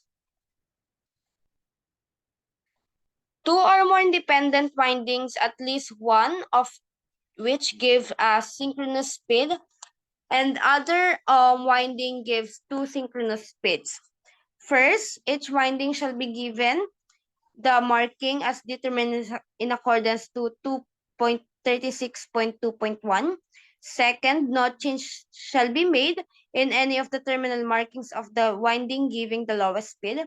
Third, 10 shall be added to all terminal markings of the winding giving the next higher speed, and an additional 10 shall be added to all terminal markings for each consecutive higher speed winding. A typical marking of a 3-speed motor using 2 windings where one of the windings is used for high speed only is given in figure 2-65. Next.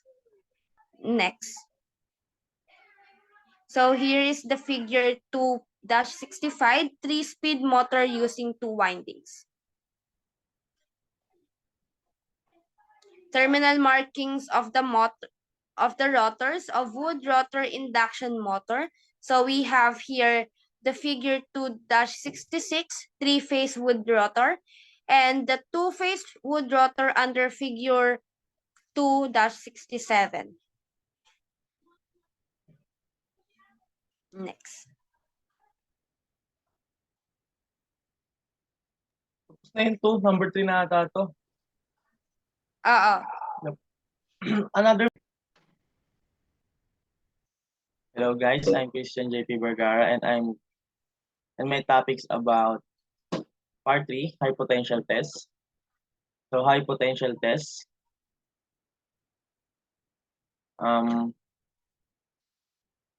Wait lang.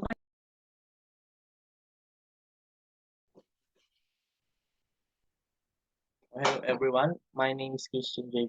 Vergara and my topic's about part 3, high potential test. So high potential tests. First is safety. Warning.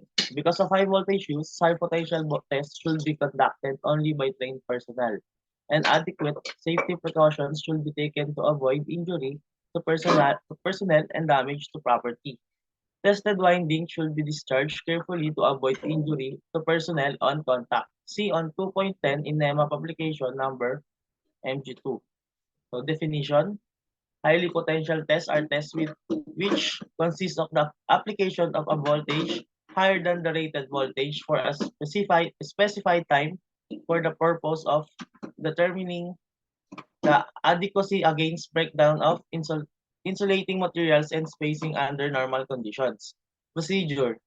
High potential tests shall be made in accordance with the following applicable IEEE publications. A, which is STD112, STD113, STD114, and STD115. Test voltage. The high potential test shall be made by applying a test voltage having the magnitude specified in the part of this publication that applies to the specific type of machine and rating being tested. The frequency of the test circuit shall be 50 to 60 Hz. One and the effective value of the test voltage shall be the crest value of the specified test voltage divided by the square root of 2. The wave shape shall have a deviation factor not exceeding 0.1. The dielectric test should be made with the dielectric tester which will maintain the specified voltage at the terminals during the test. For 3.1.5, condition of machine to be tested, the winding being tested shall be completely assembled. See at 3.110, the test voltage shall be applied when and only when the machine is in good condition and the insulation resistance is not impaired due to dirt or moisture. Next is the duration of application of test voltage. The specified high potential test voltage shall be applied continuously for 1 minute. Machine for which the specified test um specified test voltage is 2,500 volts or less shall be permitted to be tested for 1 second at a voltage which is 1.2 times the specified 1 minute test voltage as an alternative to the 1 minute test if desired. To avoid excessive stressing of the insulation, repeated application of the high potential test voltage is not recommended. Next is point of application of test voltage. The high potential test voltage shall be successively applied between each electric circuit and the frame or core. All other windings or electrical circuits not under test and all external metal parts shall be connected to the frame or core. All leads of each winding phase or electric circuit shall be connected together, whether being tested or connected to the frame or core. An electric circuit consists of all windings and other leaf parts which are conductively connected to the same power supply or load bus when starting or running. A winding which may be connected to a separate power supply, transformer, or load bus anytime during normal operation is considered to be a separate circuit and must be high potential tested separately. For example, fields of direct current machines shall be considered to be separate circuits unless they are permanently connected in the machine. Unless otherwise stated, interconnected polyphase windings are considered as one and shall be permitted to be so tested. Next is accessories and components. All accessories such as surge capacitors, lightning arresters, current transformers, etc., which have leads connected to the rotating machines terminal shall be disconnected during the test. With the leads connected together into the frame or core, these accessories shall be have been subjected to the high potential test applicable to the class of apparatus of their point of manufacture. Capacitors of capacitor type motors must be left connected to the windings in the normal manner for machine operation, running, or starting. Component devices and their circuits, such as space heaters and temperature sensing devices, in contact with the winding, thermostats, thermocouples, thermistors, resistance temperature detectors, etc., connected other than in the line circuit, shall be connected to the frame or core during machine winding high potential test. Each of these component device each of these component device circuits which leads connected together shall then be tested by applying a voltage between the circuit and the frame or core equal to twice the circuit rated voltage plus 1000 volts or equal to the high potential test voltage of the machine, which is lower. During each device circuit test, all other machine windings and components shall be connected together into the frame or core. Unless otherwise stated, the rated voltage of temperature sensing devices shall be taken as follows. A. Thermostat 600 volts and B. Thermocouples thermistors RTDS is equals to 50 volts. When conducting a high potential test on an assembled brushless exciter and synchronous machine field, winding the brushless circuit components diode or thyristors should be short circuit, not grounded during the test. Next is evaluation of dielectric failure. Insulation breakdown during the application of the high potential test voltage shall be considered as evidence of dielectric failure, except that in the production testing of small motors, dielectric failure shall be indicated by measurement of insulation resistance below a specified value. Next is initial test at destination. When assembly of a winding is completed at the destination, thus precluding the possibility of making final high potential tests at the factory, it is recommended that the high potential test be made with the test voltage specified in the applicable section of this publication immediately after the final assembly and before the machine is put into service. The test voltage shall be applied when and only when the machine is good condition and the insulation resistance is not impaired due to dirt or moisture. Next is test on a assembled group of machines and apparatus. Repeated application of the foregoing test voltage is not recommended. When a motor is installed in other equipment, immediately after manufacture and high potential test of the entire assembled motor and equipment is required. The test voltage shall not exceed 85% of the original test voltage or when the motor and equipment are installed in an assembled group. The test voltage shall not exceed 85% of the lowest test voltage specified for that group. So additional tests made after installation. When a high potential test is made after installation on a new machine which has previously passed its high potential test at the factory and whose windings have not since been disturbed, the test voltage shall be 75% of the test voltage specified in the part of this publication that applies to the type of machine and rating being tested. That's all po for the part 3.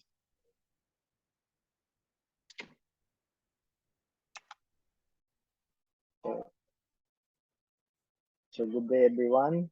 I will start part 4, which is on dimensions, tolerances, and mounting. Here is the table 4-1, which is letter symbols for dimension sheets. For example, the NEMA letter is A and the IEC letter is AB. The indicated dimension is the overall dimension across feet of horizontal machine, or another example is B, NEMA letter B, IEC letter BB, overall dimension across feet of horizontal machine in side view. So this table is long and it's all about the letter symbol for dimension sheets. Here we have the 4.2 or system for designating frames. The system for designating frames of motors and generator shall consist of a series of numbers in combination with letters defined as follows. So frame numbers. The frame numbers for small machines shall be on the D dimension in inches multiplied by 16. The system for numbering the frames of other machines shall be according to table 4-2 as follows. The first two digits of the frame number are equal to the 4 times the D dimension in inches. When this product is not a whole number, the first two digits of the frame shall be the next higher whole number. The third, and when required, the fourth digit of the frame number is obtained from the value of 2F in inches by referring to the columns headed 1 to 15 inclusive. As an example, a motor with a D dimension of 6.25 inches and 2F of 10 inches would be designated as frame 256.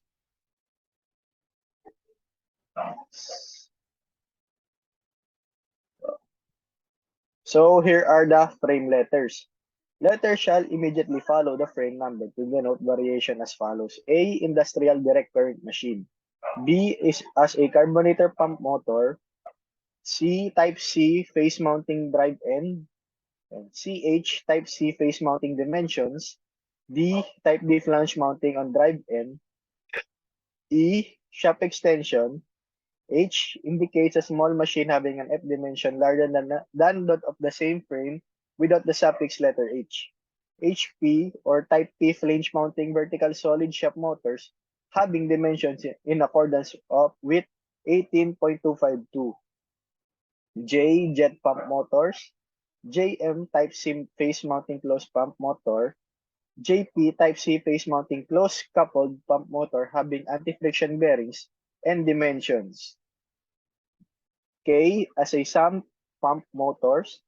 LP as a Type P flange mounting vertical solid shaft motors having dimensions in accordance with 18.251. N as a oil burner motor. P or PH as a Type P flange mounting vertical hollow shaft. R drive and tapered shaft extension. T included as a part of the frame designation for which standard dimensions have been established. U previously used as part of the frame designation for which standard dimensions have been established. V vertical mounting only. BP Type B flange mounting vertical solid shaft motors. X wound rotor crane motors with double shaft extension. Y as a special mounting dimensions. And Z all mounting dimensions are standard except the shaft extensions, also used to designate machine with double shaft extensions. So next, we have the motor mounting and terminal housing location.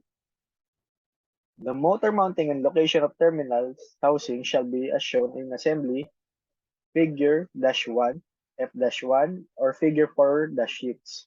Where other motors and mountings terminal housing required, they shall be designated in accordance with the symbol shown in figure 4-6. Assembly symbols F1, W-2, W-3, W-6, W-8, and C-2 show the terminal housing in the same relative location with respect to the mounting feet and the shaft extension. All mounting shown may not be available for all methods of motor construction. So here are the illustrations of terminal housing locations. For starting with floor mountings, we have the assembly F-1, F-2, and F-3. And the wall mountings, which range from assembly W-1 up to W-12. And ceiling mountings starting from assembly C-1 to C-3. Next is the dimensions for alternating current foot-mounted machines with straight single shaft extension. So here we can see the frame designation, the A max or D, E, and all the way to the key seat. So all these dimensions are in inches. So everything here is measured in inches. Next is the shaft extension and key dimensions for alternating current foot-mounted machines with single tapered or double straight tapered shaft extension. So here is the drive and tapered shaft extension with its frame designation, for example, is 143TR and 145TR, BA of 2.25, a U of 0.8750, and -W of 2.62, up to its key seat of shaft threads 5/8-18, width of 0.188, depth of 0.094, and the key length of 1.50. Same as the opposite drive and tapered shaft extension, and the opposite drive and straight shaft extension, which only has the key seat of FU, FN-FW, FB per minute, R, ES per minute, and S. Shaft extension diameters and key dimensions for altering current motors built in frames larger than 4490 frames. The shaft extension diameters and key dimensions for alternating current motors having ratings built in frames larger than the 4490 frame up to and including the ratings built in frames corresponding to the continuous open type rating given in 12.0 shall be known in Table 4-3. So, dimensions for Type C face mounting foot or footless alternating current motors. So we start from frame designation all the way to the AA per minute and the appearance of the BF hole. Next is the dimension for Type FC face mounting for accessories on open opposite drive end of alternating current motors. So for this, the tolerance on this FBB dimension shall be plus 0.00 or negative 0.06 inch. When a hole is required in the Type C phase for accessory lids, the hole shall be located within the available area defined by a circle located in accordance with the figure and the table. Some notes here for the meaning of. Next is another table for dimensions for Type D flange mounting foot or footless alternating current motors. From frame designation and the recommended bolt length and the key seat. Next is the dimensions for direct current small motors with single straight shaft extension. The tolerance of the D dimension for rigid base motor shall be 0.00 inch or minus 0.06 inch. No tolerance has been established for the D dimension of resilient mounted motors. The tolerance of the 2F dimension shall be plus 0.03 inch and the H dimension width of slot shall be 0.05 inch or 0.00 inch. Next is the dimensions for foot-mounted industrial current machines. Okay. From frame designation all the way to AY bases and BT, AY max bases. Next is the dimensions for foot-mounted industrial direct current motors. From frame designation, A max, B max, D, E, 2F, BA, and H hole. And the drive end for belt drive end for direct connected drive, and opposite drive and straight. Okay. Next is the dimensions for Type C face mounting direct current small motors. These BB dimensions have a tolerance of plus 0.00 and 0.06 inch. If the shaft extension leg of the motor is not suitable for the application, it is recommended that deviations from the length be in 0.25 inch increments. And also the dimensions for Type C face mounting industrial direct current motors.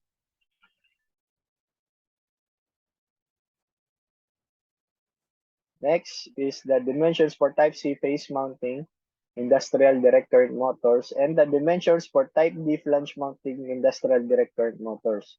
From frame designations to the AJ, AK, BA, BB, BC, BD max, number top size, bolt penetration allowance, U, AHR, ES per minute, and S. And the tolerance of the BD is 0.0 inch and negative 0.06 inch.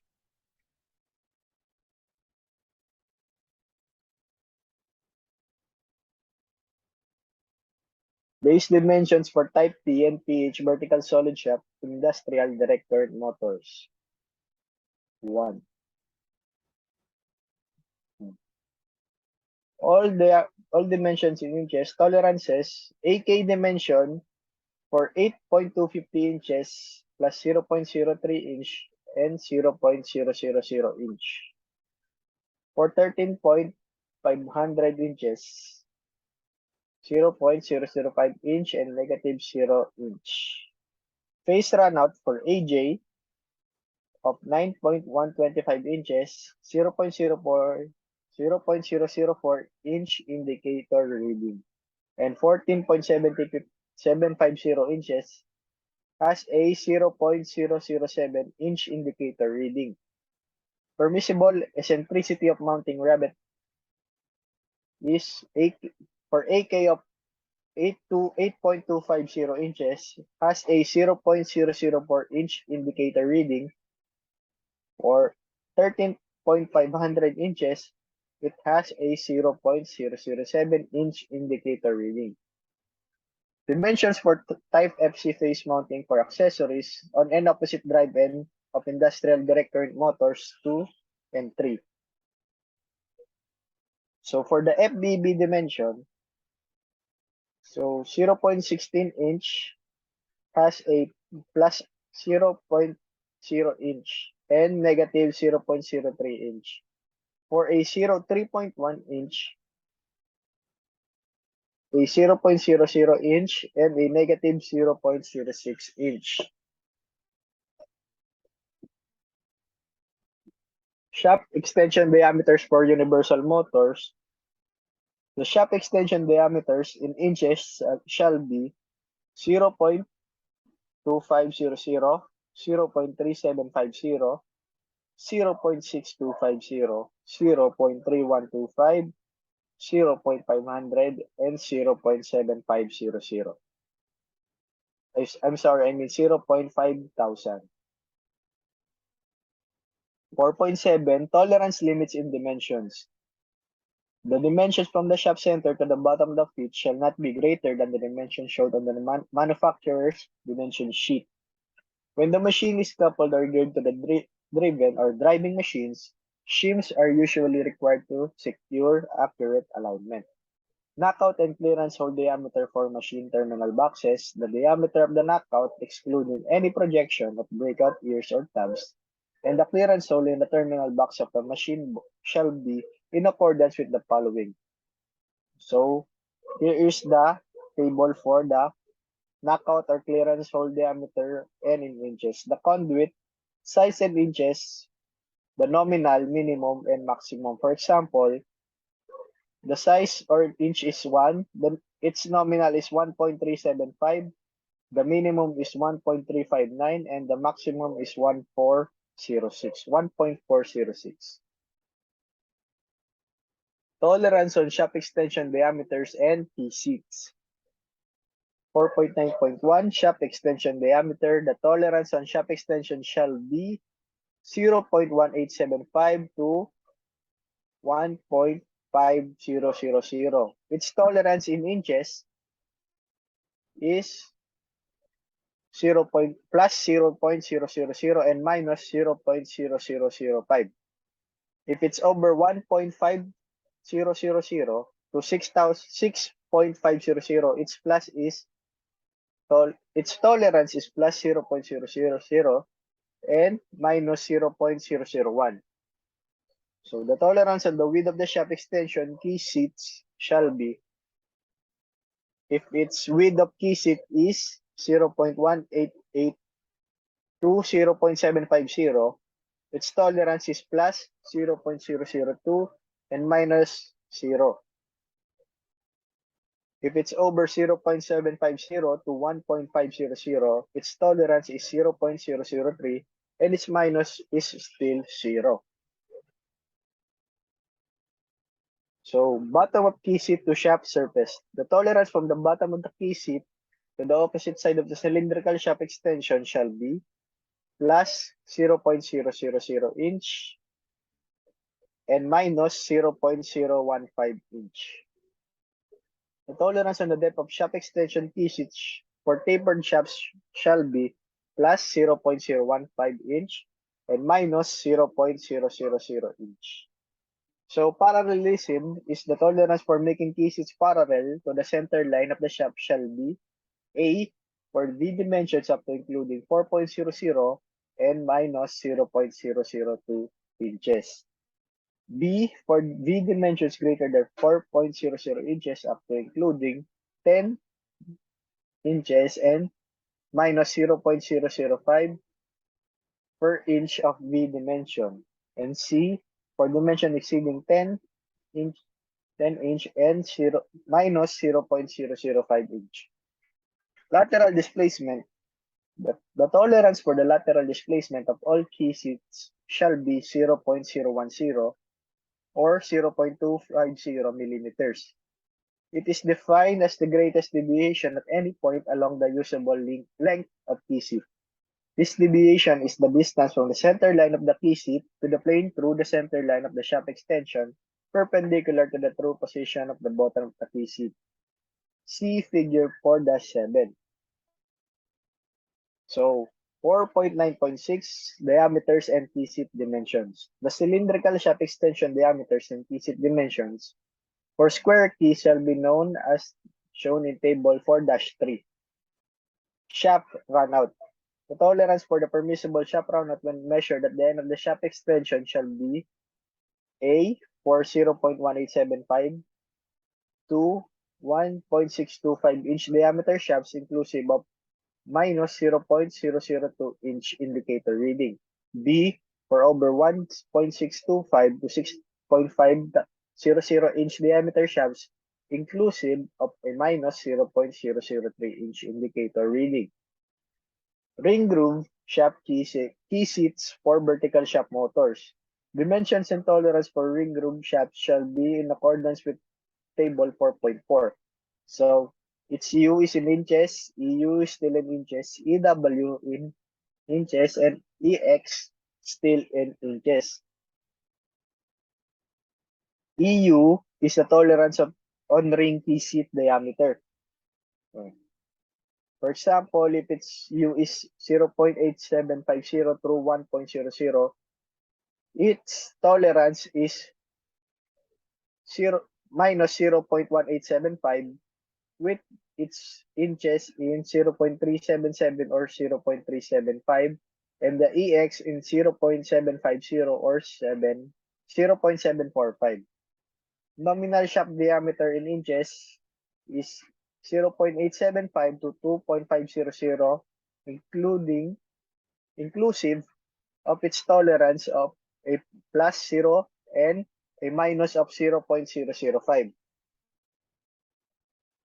4.11 is the method of measurement of shaft runout and of eccentricity and phase runout of mounting surfaces. Shaft runout. The shaft runout shall be measured with the indicator stationary with respect to the motor and with its point in the end of the finished surface of the shaft. See figures 4-8 and 4-9 for typical fixtures. Read the maximum and minimum values on the indicator as the shaft is rotating slowly through 360 degrees. The difference between the reading shall not exceed the specified value. 4.11.2 or the eccentricity and phase runout of mounting surfaces. The eccentricity and phase runout of the mounting surfaces shall be measured with indicators mounted on the shaft extension. The point of the eccentricity indicator shall be approximately at the middle of the rabbet surface. And the point of the phase runout indicator shall be at approximately the outer diameter of the mounting face. See figure 4-10 for typical fixture. Read the maximum and minimum values on the indicators as the shaft is rotated slowly through 360 degrees. The difference between the readings shall not exceed the specified value.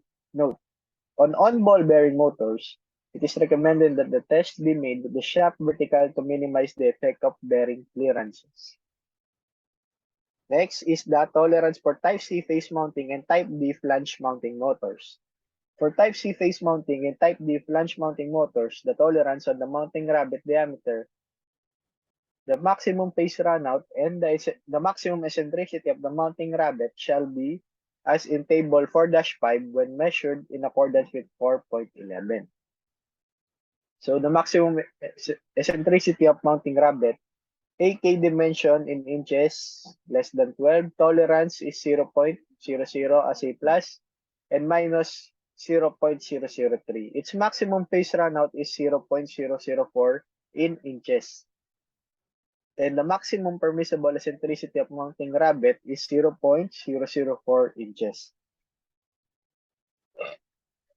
4.13 Tolerances for Type T flange mounting motors. For Type T flange mounting motors, the tolerance on the mounting rabbet diameter, the maximum phase runout, and the maximum eccentricity of the mounting rabbet shall be as in table 4-6 when measured in accordance with 4.11. Maximum eccentricity of mounting rabbet, if its AK dimension is, for example, 40 to 60, its tolerance on AK dimension is a plus 0.010 and minus 0. Maximum phase runout is 0.012 and maximum permissible eccentricity of mounting rabbet is still 0.012 inches. So no difference between the maximum phase runout and the maximum permissible eccentricity of mounting rabbet. Next is 4.14 or mounting bolts or studs. Bolts or studs used for installing foot mounting machines may be one size smaller than the maximum size permitted by the foot hole diameter if grade 5 or 8 fasteners and heavy-duty washers are used. Doweling after alignment is recommended. 4.15 The method to check coplanarity of feet of fully assembled motors. To check the flatness of the feet of a fully assembled motor, the motor shall be placed on the flat surface plate and a feeler gauge inserted between the surface plate and the motor feet at each bolt mounting hole. A feeler gauge of the required coplanar tolerance shall not penetrate any gap between the bottom of the feet and the surface plate with a circular area about the center line of the bolt hole with a diameter equal to 3 times the whole bolt diameter or 1 each, whichever is greater. The motor must not be allowed to shift or rock, changing points of contact during these measurements. If the room temperature is not controlled, the surface plate shall be a granite block. Alternate methods using lasers or coordinate measuring machines can be used provided they are shown to provide equivalent results. 4.16 Method of measurement or shaft extension parallelism to foot plane. When measuring the parallelism of the shaft extension with respect to the foot mounting surface, the motor shall be mounted on a flat surface satisfying the requirements of the coplanar test, and the parallelism measured by determining the difference between the distance from the mounting surface to the top or bottom surface of the shaft, at the end of the shaft, and to the top or bottom surface of the shaft, at the position of the shaft corresponding to the BA dimension. Alternating methods using lasers or coordinate measuring machines can be used provided they are shown to provide the equivalent results. Next is 4.17 or measuring of bearing temperature. Either thermometers, thermocouples, resistance temperature devices, or RTD, or other temperature detectors may be used. The measuring shall be located as near as possible to one or two locations specified in the following table. If the type of bearing is ball or roller, its location measuring point is the bearing housing at the outer ring of the bearing. Or if not practical, not more than 1.2 each from the outer ring bearing. An alternate location is the outer surface of the bearing housing as close as possible to the outer ring of the bearing. If the type of bearing is a sleeve, the preferred measuring point is in the bottom of the bearing shell and not more than 1.5 inch from the oil firm. Alternate elsewhere in the bearing shell. Thermal resistance between the temperature detectors and the bearing to be measured shall be minimized. For example, any gaps could be packed with a suitable thermal conducting material. 4.18 Terminal connection for small motors. The terminal leads of small motors shall be brought 1. Out of the end shield at the end opposite drive and the right-hand side when viewing this end. Or 2. Out of the frame at the right-hand side when viewing the end opposite the drive and as close to this end as is practicable. 4.18.2 blade terminals, except where other dimensions for blade terminals are specified in Part 18. Blade terminals, when used for external connection or small motors, shall have the following dimensions. If its frame size is 48 and larger, its width in inches is 0.250 and its thickness is 0.031 inches. If it's smaller than 48, its width is 0.187 inches and its thickness is 0.020 inches. 4.19 Motor terminal housing. Small and medium motors. Terminal housing shall not be of metal and substantial construction. For motors over 7 inches in diameter, the terminal housing shall be capable of withstanding without failure a vertical loading on the horizontal surface of 20 pounds per square inch of horizontal surface up to a maximum of 240 pounds. This load shall be applied through a 2-inch diameter flat metal surface. Bending or deforming of the housing shall not be considered a failure unless it results in spacing between housing and any mounted live terminal less than those given in 4.19.2.2. 4.19.2 Dimensions. Terminal housing for wire-to-wire connections, small and medium machines. When this terminal housing enclose wire-to-wire connections, they shall have minimum dimensions and usable volumes in accordance with the following. Auxiliary leads for such items as brakes, thermostats, space heaters, exciting fields, and etc. shall be permitted to be disregarded if their current carrying area does not exceed 25% of the current carrying area of the machine power leads. So 4.19.2.1 Terminal housing for rigidly mounting terminals. When the terminal housing is enclosed rigidly mounted motor terminals, the terminal housing shall be of sufficient size to provide minimum terminal spacing and usable volumes in accordance with the following. If its maximum full load current for 3-phase motors with maximum of 12 leads is 45 amperes, its terminal box covering opening minimum dimension is 2.5 inches. Usable volume in minimum is 36.4 cubic inches. Its typical maximum 3-phase horsepower in 230 volts is 15. In 460 volts is 30. So direct current motors, maximum full load current for motors with maximum 6 leads is 68. Terminal housing minimum is 2.5 and the usable volume minimum is 26 cubic inches. So terminal spacing for larger wire size of where motors are installed as a part of factory wired equipment without additional connection being required at the motor terminal housing during equipment installation. The terminal housing shall be of ample size to make connections, but the foregoing provisions for the volume of terminal housings need to apply. Yeah. Terminal housing for large AC motors. When large motors are provided with the terminal housing for line cable connections, the minimum dimensions and usable volume shall be indicated in Table 4-6 for Type 1 terminal housing or Figure 4-11 for Type 2 terminal housings. Unless otherwise specified, when induction motors are provided with terminal housing, a Type 1 terminal housing shall be supplied. For motors rated 601 volts or higher, accessory lead shall terminate in a terminal box or box separate from the machine terminal housing. Terminal housings for large AC synchronous generators. When large AC synchronous generators are provided with terminal housing for wire-to-wire connections, one of the housings shall have the following dimensions and usable volumes. Its voltage is 0.599, its kVA is less than 20, 21 to 45, or 46 to 200. Its minimum usable volume is 75 cubic inches, 250 cubic inches, and 500 cubic inches. Its minimum dimension inches is 2.546 respectively.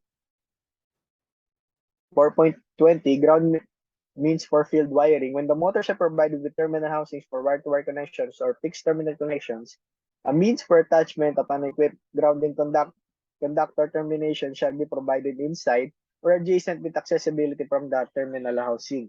Unless its intended use is obvious, it shall be suitably identified. For motor full load current, we look at table 4.7 is AC 12, DC12. Maximum size of grounding conduction terminator attachment means in AWG is 14. Minimum size of screw, stud, or bolt is still number 6 with no bronze stud, screw size, stud, or bolt. Okay.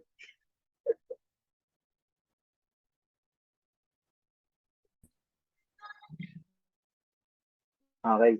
So, in part 5, classification of degrees of protection provided by enclosures for rotating machines.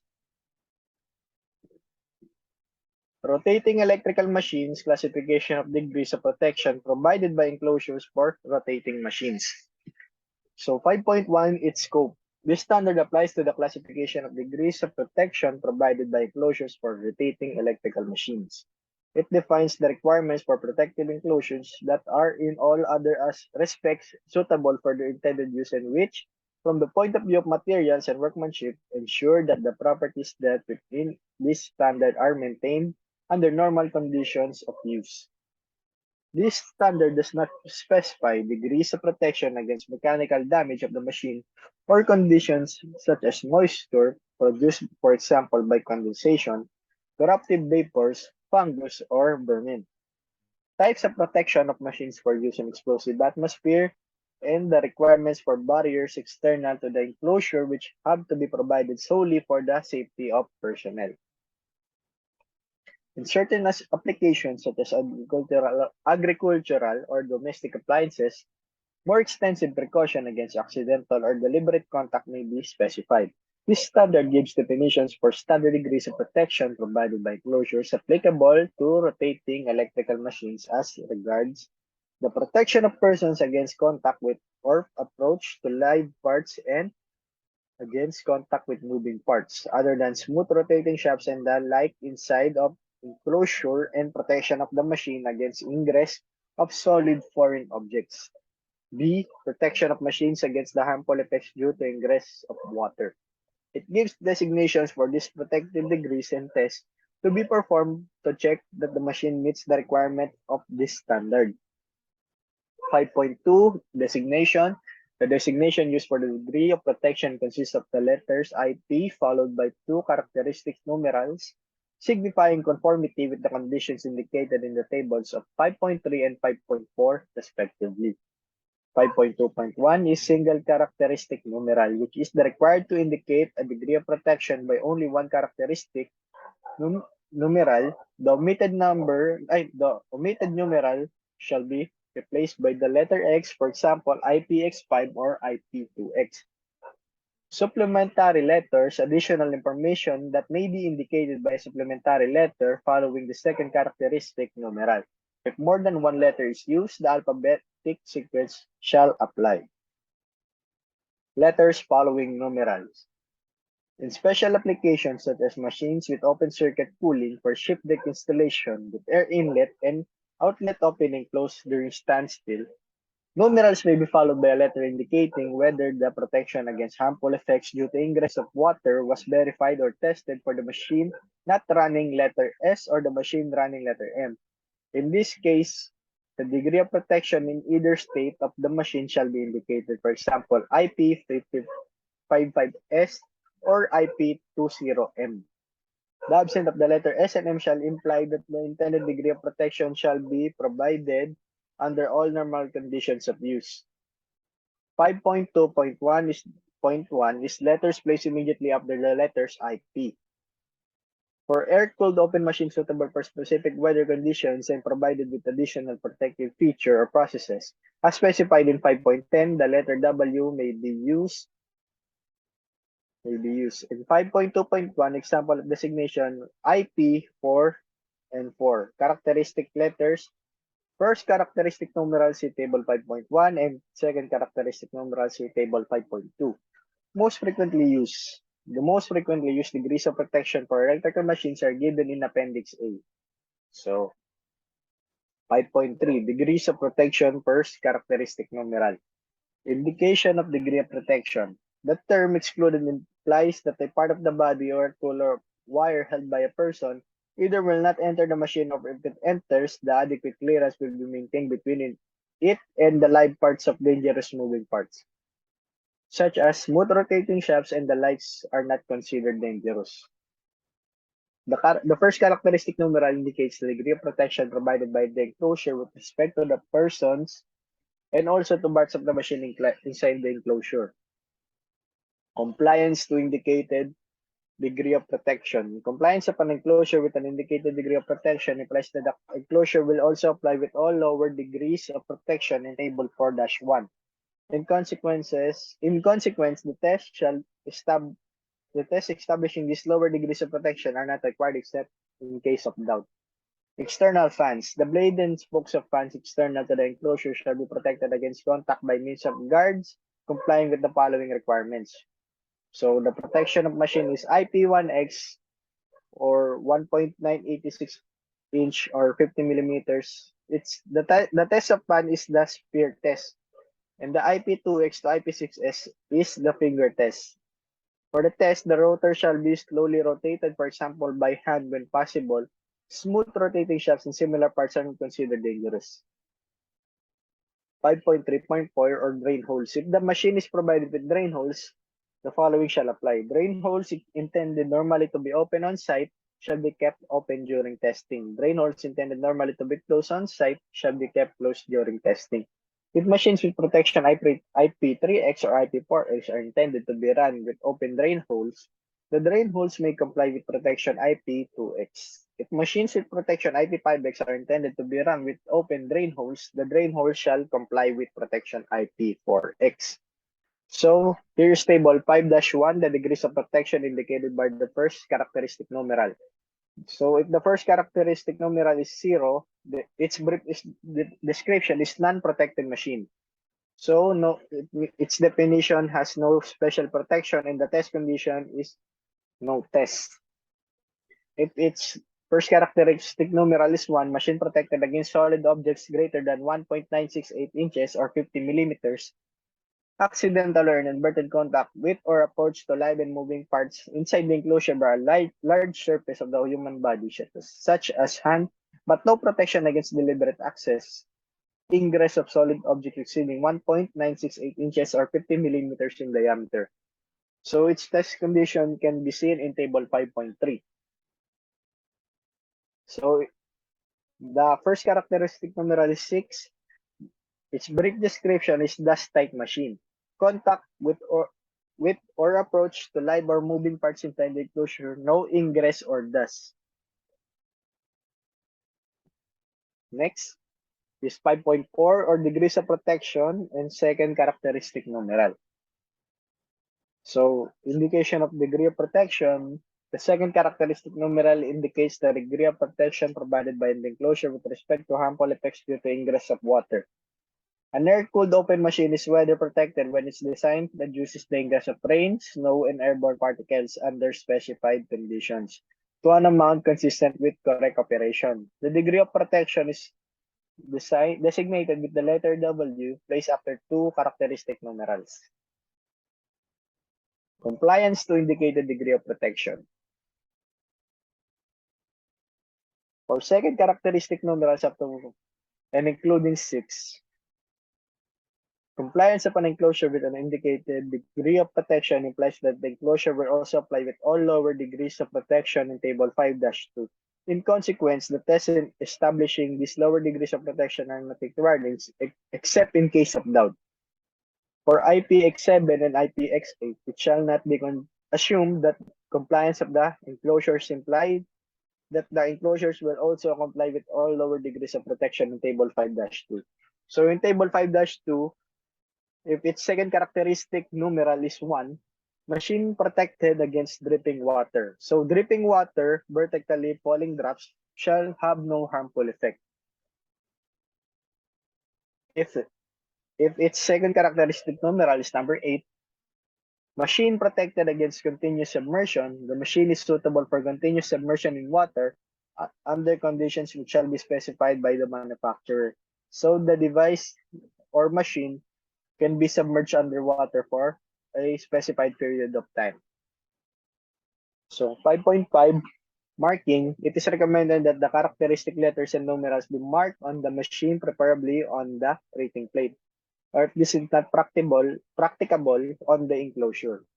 The lower degree of protection guards for external fans, drain holes need not to be specified on the rating plate or in the documentation. Where the mounting of the machine has an influence on the degree of protection, the intended mounting arrangements shall be indicated by the manufacturer on the rating plate or in the instruction of mounting.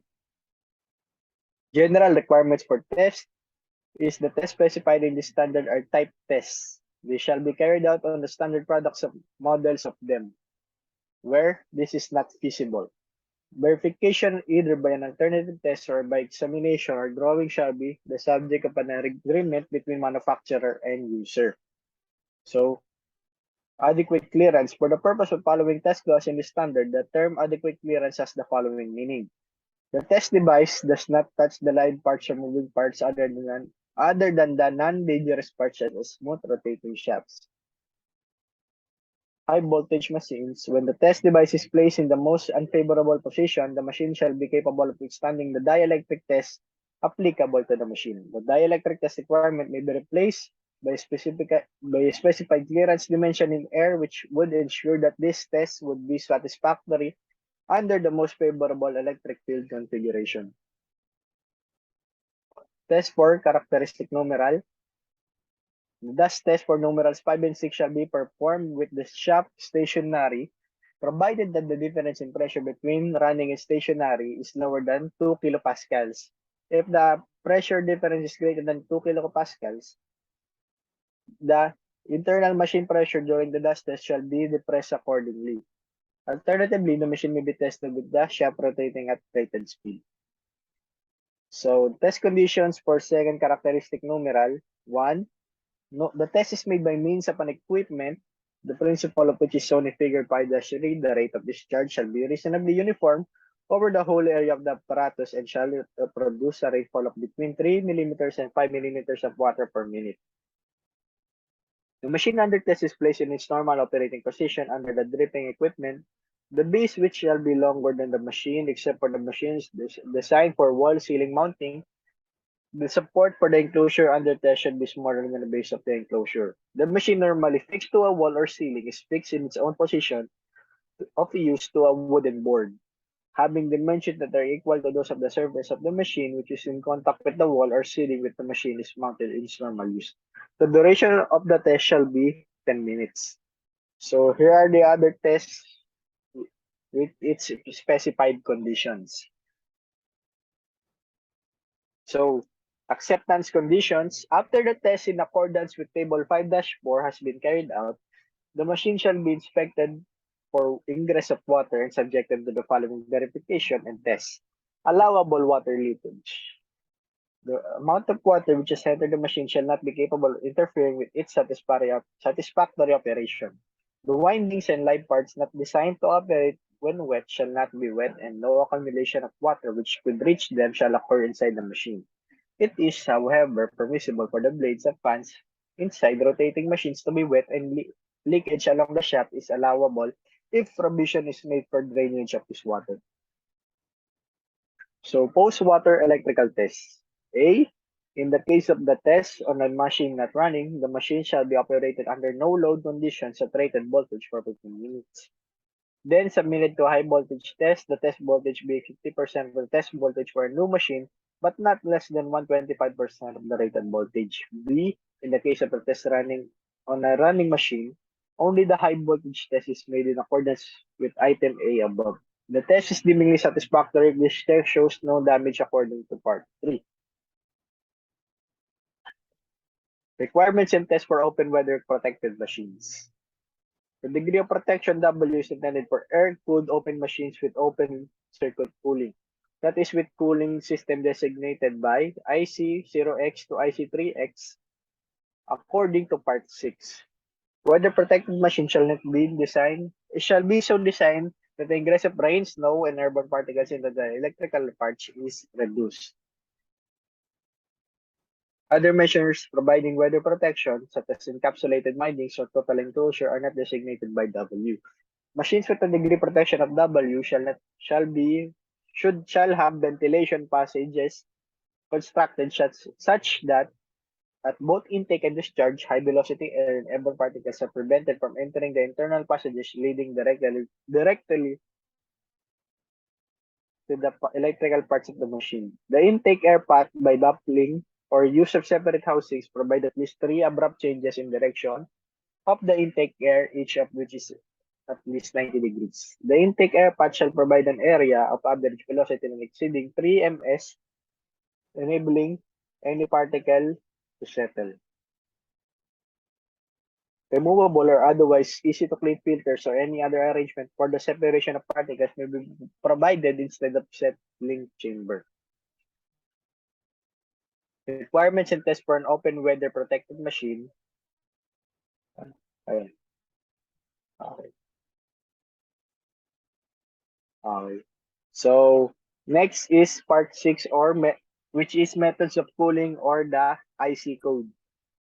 Part 1, this part identifies the circuit arrangement and the methods of movements of the coolant in rotating electrical machine, classifies the method of cooling and gives a designation system for them. Designation of the method cooling of the letter IC, followed by numerals and letters presenting the circuit arrangement, the coolant, and the method of movement of the coolant. 6.1, the definition. For the purpose of this part, the following definitions apply.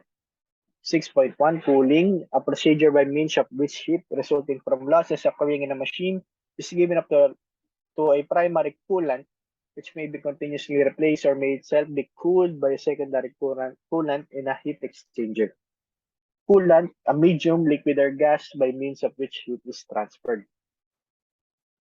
Primary coolant, a medium, liquid, or gas which being at a lower temperature than a part of the machine and in contact with it removes heat from that part. Note, a machine may have more than one primary coolant. Secondary coolant, a medium, liquid, or gas which being at a lower temperature than the primary coolant, removes the heat given up by this primary coolant by means of the heat exchanger or through the external surfaces of the machine. Each primary coolant in the machine may have its own secondary coolant. Final coolant, the last coolant to which the heat is transferred. Surrounding medium, the liquid or gas in the environment surrounding the machine. Remote medium, a medium, liquid, or gas in an environment remote from the machine and from which the coolant is drawn or to which is discharged through the inlet and or outlet pipe or duct, or in which a separate heat exchanger may be installed. Direct cooled winding or intercooled winding, a winding in which the coolant flows through the hollow conductor, tubes, or channels, which form an integral part of the winding inside the main insulation. Indirect cooled winding, a winding cooled by any method other than that of 6.2.8. In all cases where indirect or direct is not stated, an indirect cooled winding is implied. Heat exchanger, a component intended to transfer heat from one coolant to another while keeping the two coolants separate. Pipe and duct, a passage provided to guide the coolant. The term duct is generally used when a channel passes directly through the floor on which the machine is mounted. The term pipe is used in all other cases where a coolant is scheduled outside the machine or heat exchanger. Open circuit, a circuit in which the final coolant is drawn directly from the surrounding medium or is drawn for a remote medium, passes over or through a heat exchanger, and returns directly to the surrounding medium or is discharged to a remote medium. Closed circuit, a circuit in which a coolant is circulated in a closed loop in or through the machine, and possibly through a heat exchanger, while heat is exchanged from this coolant to the next coolant through the surface of the machine or in the heat exchanger. Pipe or duct circuit, circuit in which the coolant is guided either by inlet or outlet pipe or duct or by both inlet and outlet pipe or duct. This serving as separators between the coolant and the surrounding medium. Standby or emergency cooling system, a cooling system which is provided in addition to the normal cooling system and which is intended to be used when the normal cooling system is not available. A component in the coolant circuit which is built into the machine and which can only be replaced partially dismantling the machine.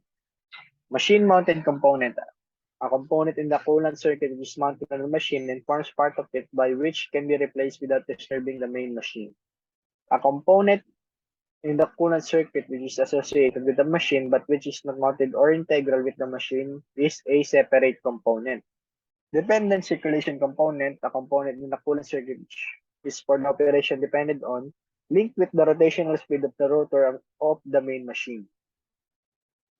Independent circulation component, a component in the coolant circuit which for its operation is dependent of, not linked with, the rotational speed of the rotor of the main machine. Designation system. The designation used for the method of cooling of a machine consists of letters and numerals as stated below. Arrangement of the IC code. The designation system is made up of as follows, using the examples IC8A-IW7 for complete designation and IP81W for simplified designation. The following rule may be applied to distinguish between complete and simplified designations. Complete designation can be recognized by the presence after the letters IC of 3 or 5 numerals and letters in the regular sequence numerals, letter numeral. Example is IC3A1, IC4A1A1, or IC9A1W7. A simplified designation has 2 or 3 consecutive numerals or a letter in the final position. Example, IC31, IC411, or IC71W. So here are the complete designation and the simplified designation. So internal cooling IC designate circuit arrangement is 8, primary coolant is A, method of moving the primary coolant is 1, method of secondary coolant is W, and the method of secondary coolant is 7.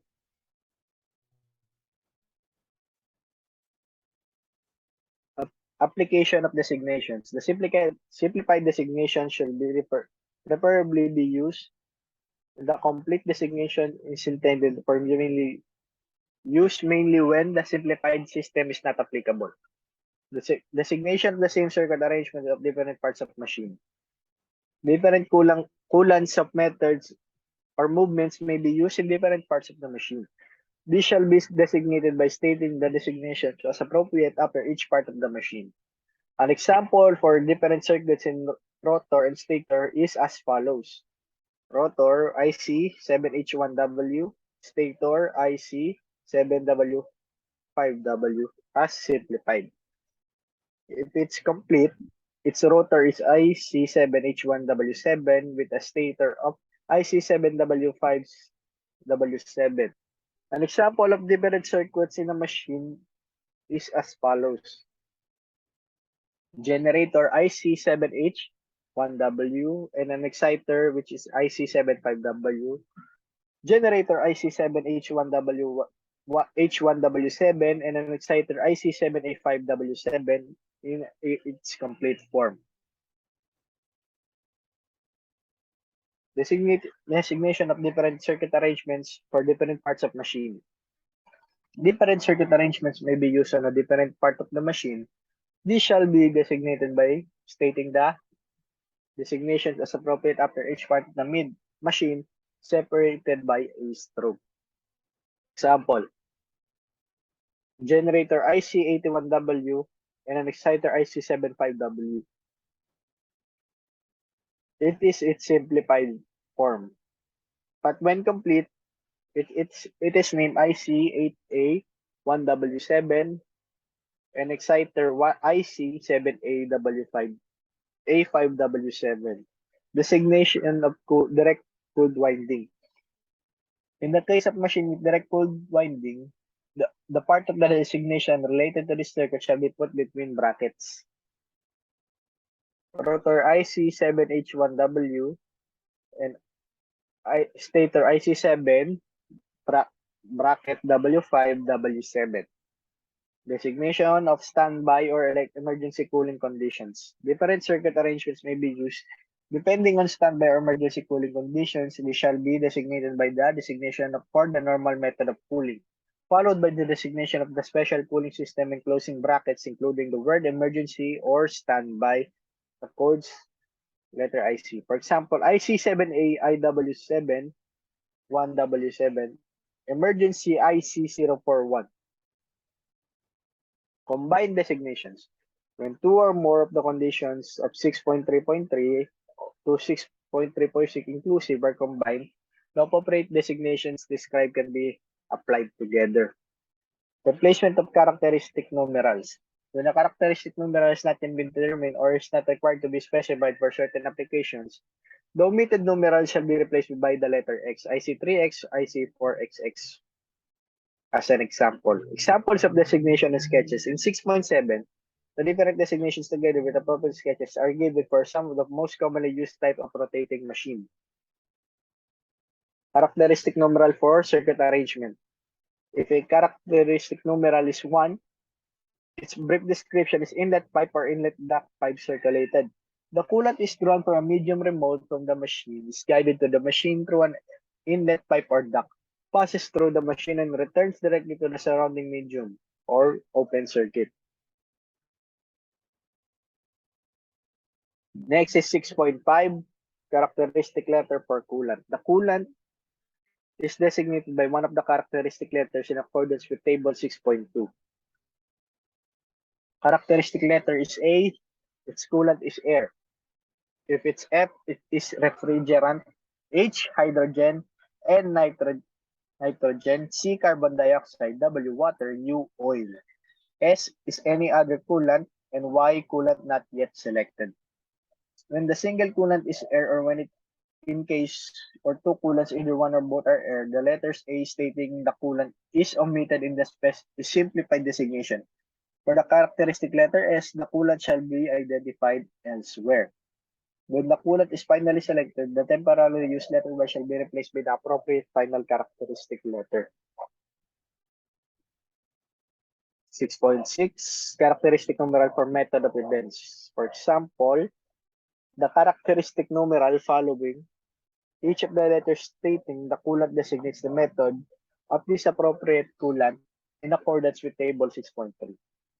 For example, 9, all other components. The movement of the coolant is produced by a method other than defined above and shall be fully described.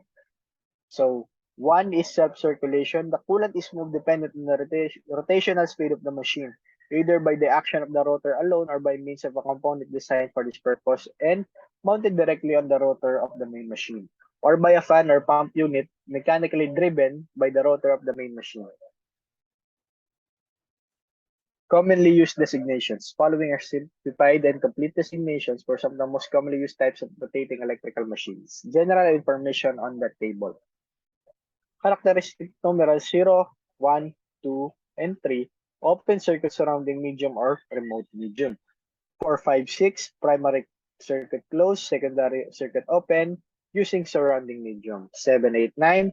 Primary circuit closed, secondary circuit open, and using remote or surrounding medium. The sketches show example of cooling, air flowing from non-drive end to drive end. The airflow may be in opposite direction or the inlet may be at both ends with the discharge at the center, depending on the design of the machine, the arrangement of the fan, fan units, inlet, and outlet pipes of ducts or ducts. The top line of each box gives a simplified designation on the left and complete designation on the right with air or water coolant as a coolant. Symbol used in sketches, integral or machine-mounted dependent fan. B, independent circulation component. C, duct or pipe, not part of the machine. Okay. I'm done.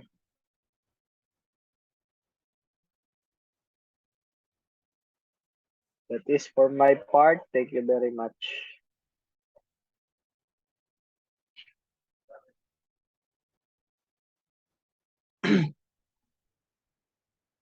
So for part 7, mechanical vibration, measurement, evaluation, and limits.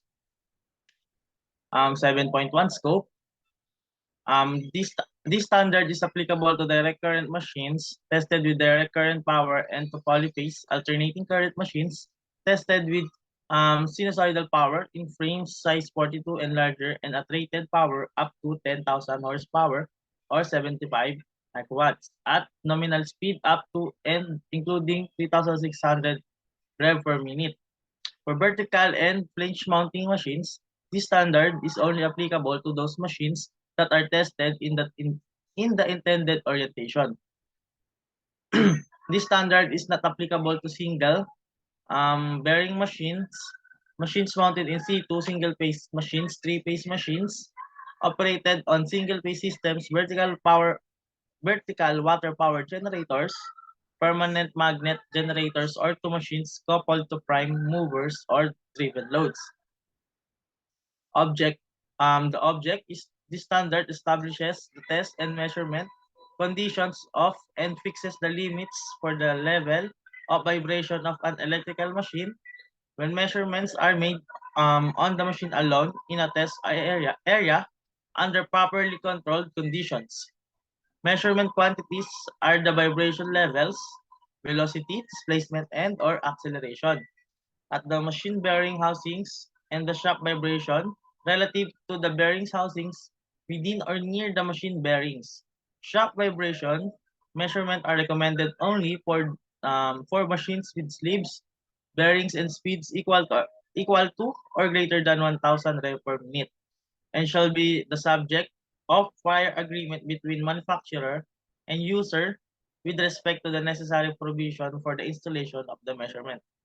So the reference documents used in part are ISO 8821, ISO 719-1, 108-16-3, and IEC 60034-14. So measurement quantity, bearing housing vibration, excuse me.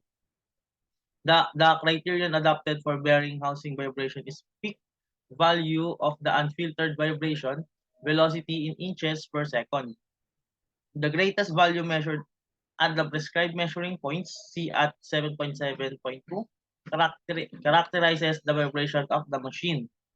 Relative shaft vibration, the criterion adopted for shaft vibration relative to bearing housing is to peak vibration displacement in inches in the direction of measurement. C at 7919-1.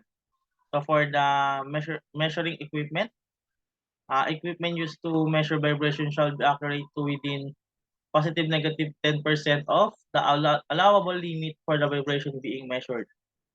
So for machine mounting, there are for the first is the general evaluation of vibration of rotating electrical machines, required measurement of the machine under properly determined test conditions to enable reproducible tests and to provide comparable measurements. The vibration of an electrical machine is closely linked with the mounting of the machine. The choice of the mounting method will be made by the manufacturer. Typically, machine with shaft heights of 11 inches or less use resilient mounting. For the resilient mounting is achieved by suspending the machine on a spring or by mounting it on an elastic support. The vertical natural oscillation frequency of the suspension system and machine should be less than 33% of the frequency corresponding to the lowest speed of the machine under test as defined in 7.7.3.3 for an easy determination of the necessary elasticity of the suspension system. See at figure 7.1. Later we can see that. So the effective mass of the elastic support shall be no greater than 10% of that of the machine to reduce the influence of the mass and the moments of inertia of these parts on the vibration level. So for 7.6.3 rigid mounting, rigid mounting is achieved by fastening the machine directly to a massive foundation. A massive foundation is one that has a vibration in any direction or plane limited during testing to 0.2 inch per second peak or 0.5 millimeter per second peak.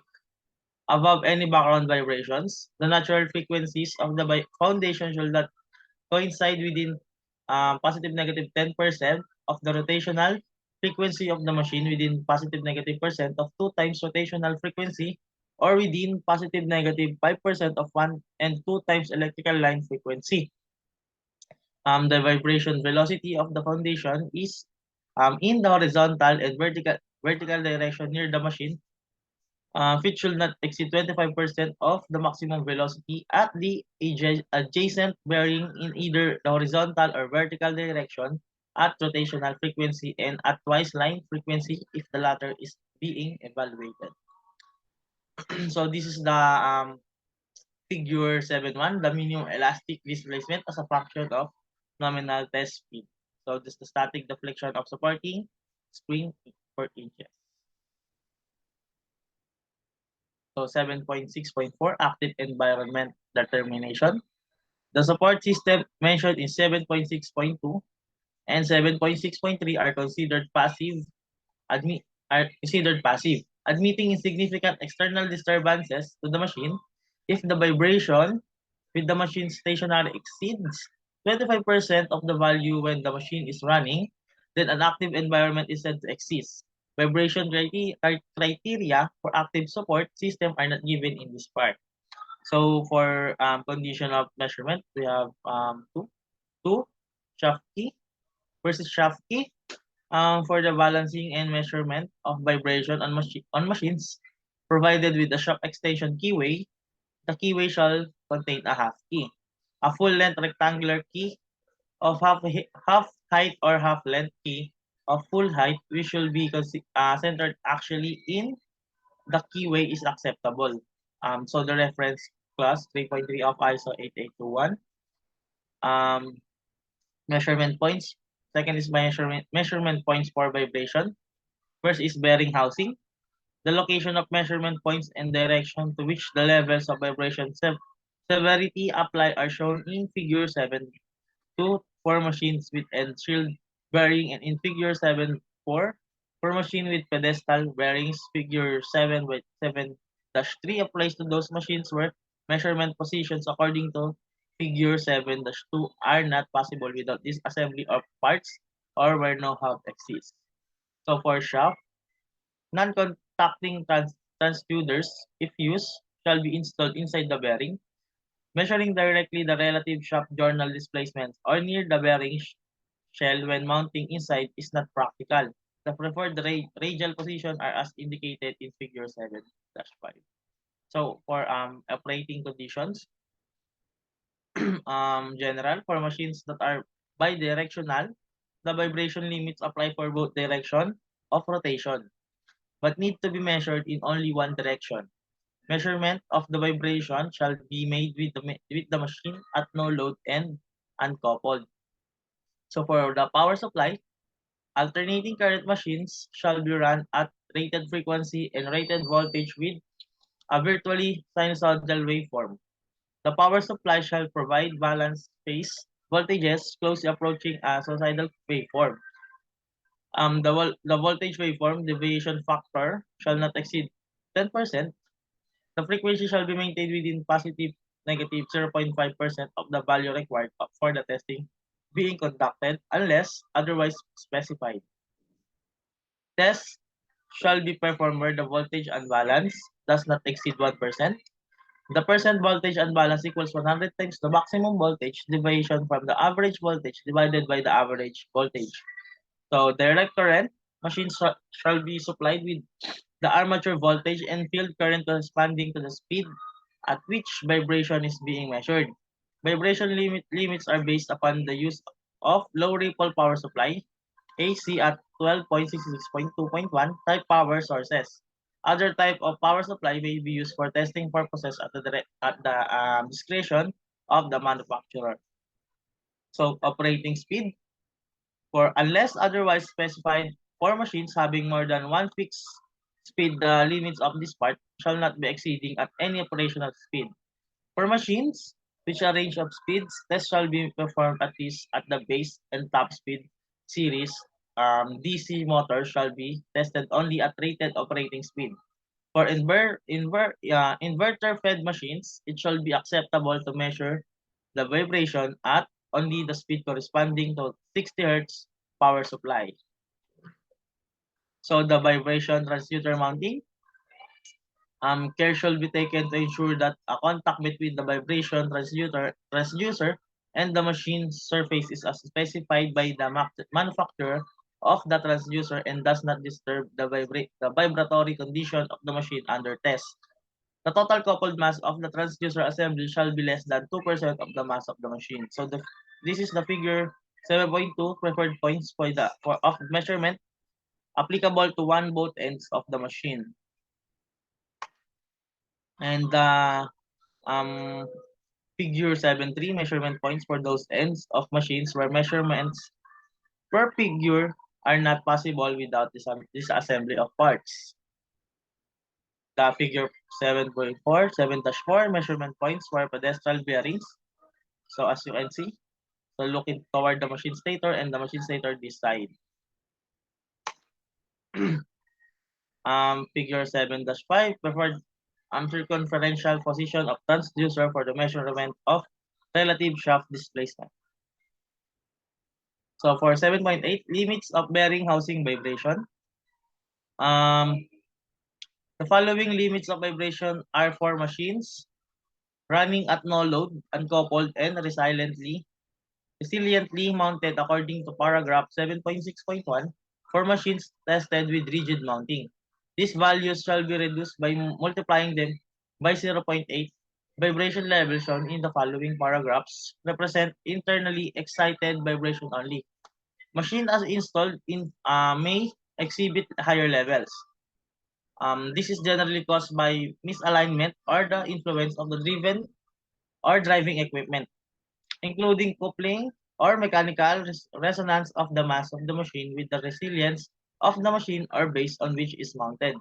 For figure 7-6, establish the limits for bearing housing vibration levels of machine resiliently mounted for both unfiltered and filtered measurements. For unfiltered vibration, for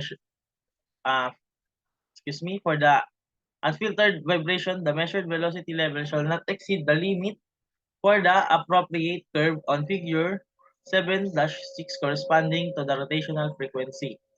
For filtered vibration, the velocity level at each component frequency of the spectrum analysis shall not exceed the value for the appropriate curve in for figure 7-6 at that frequency.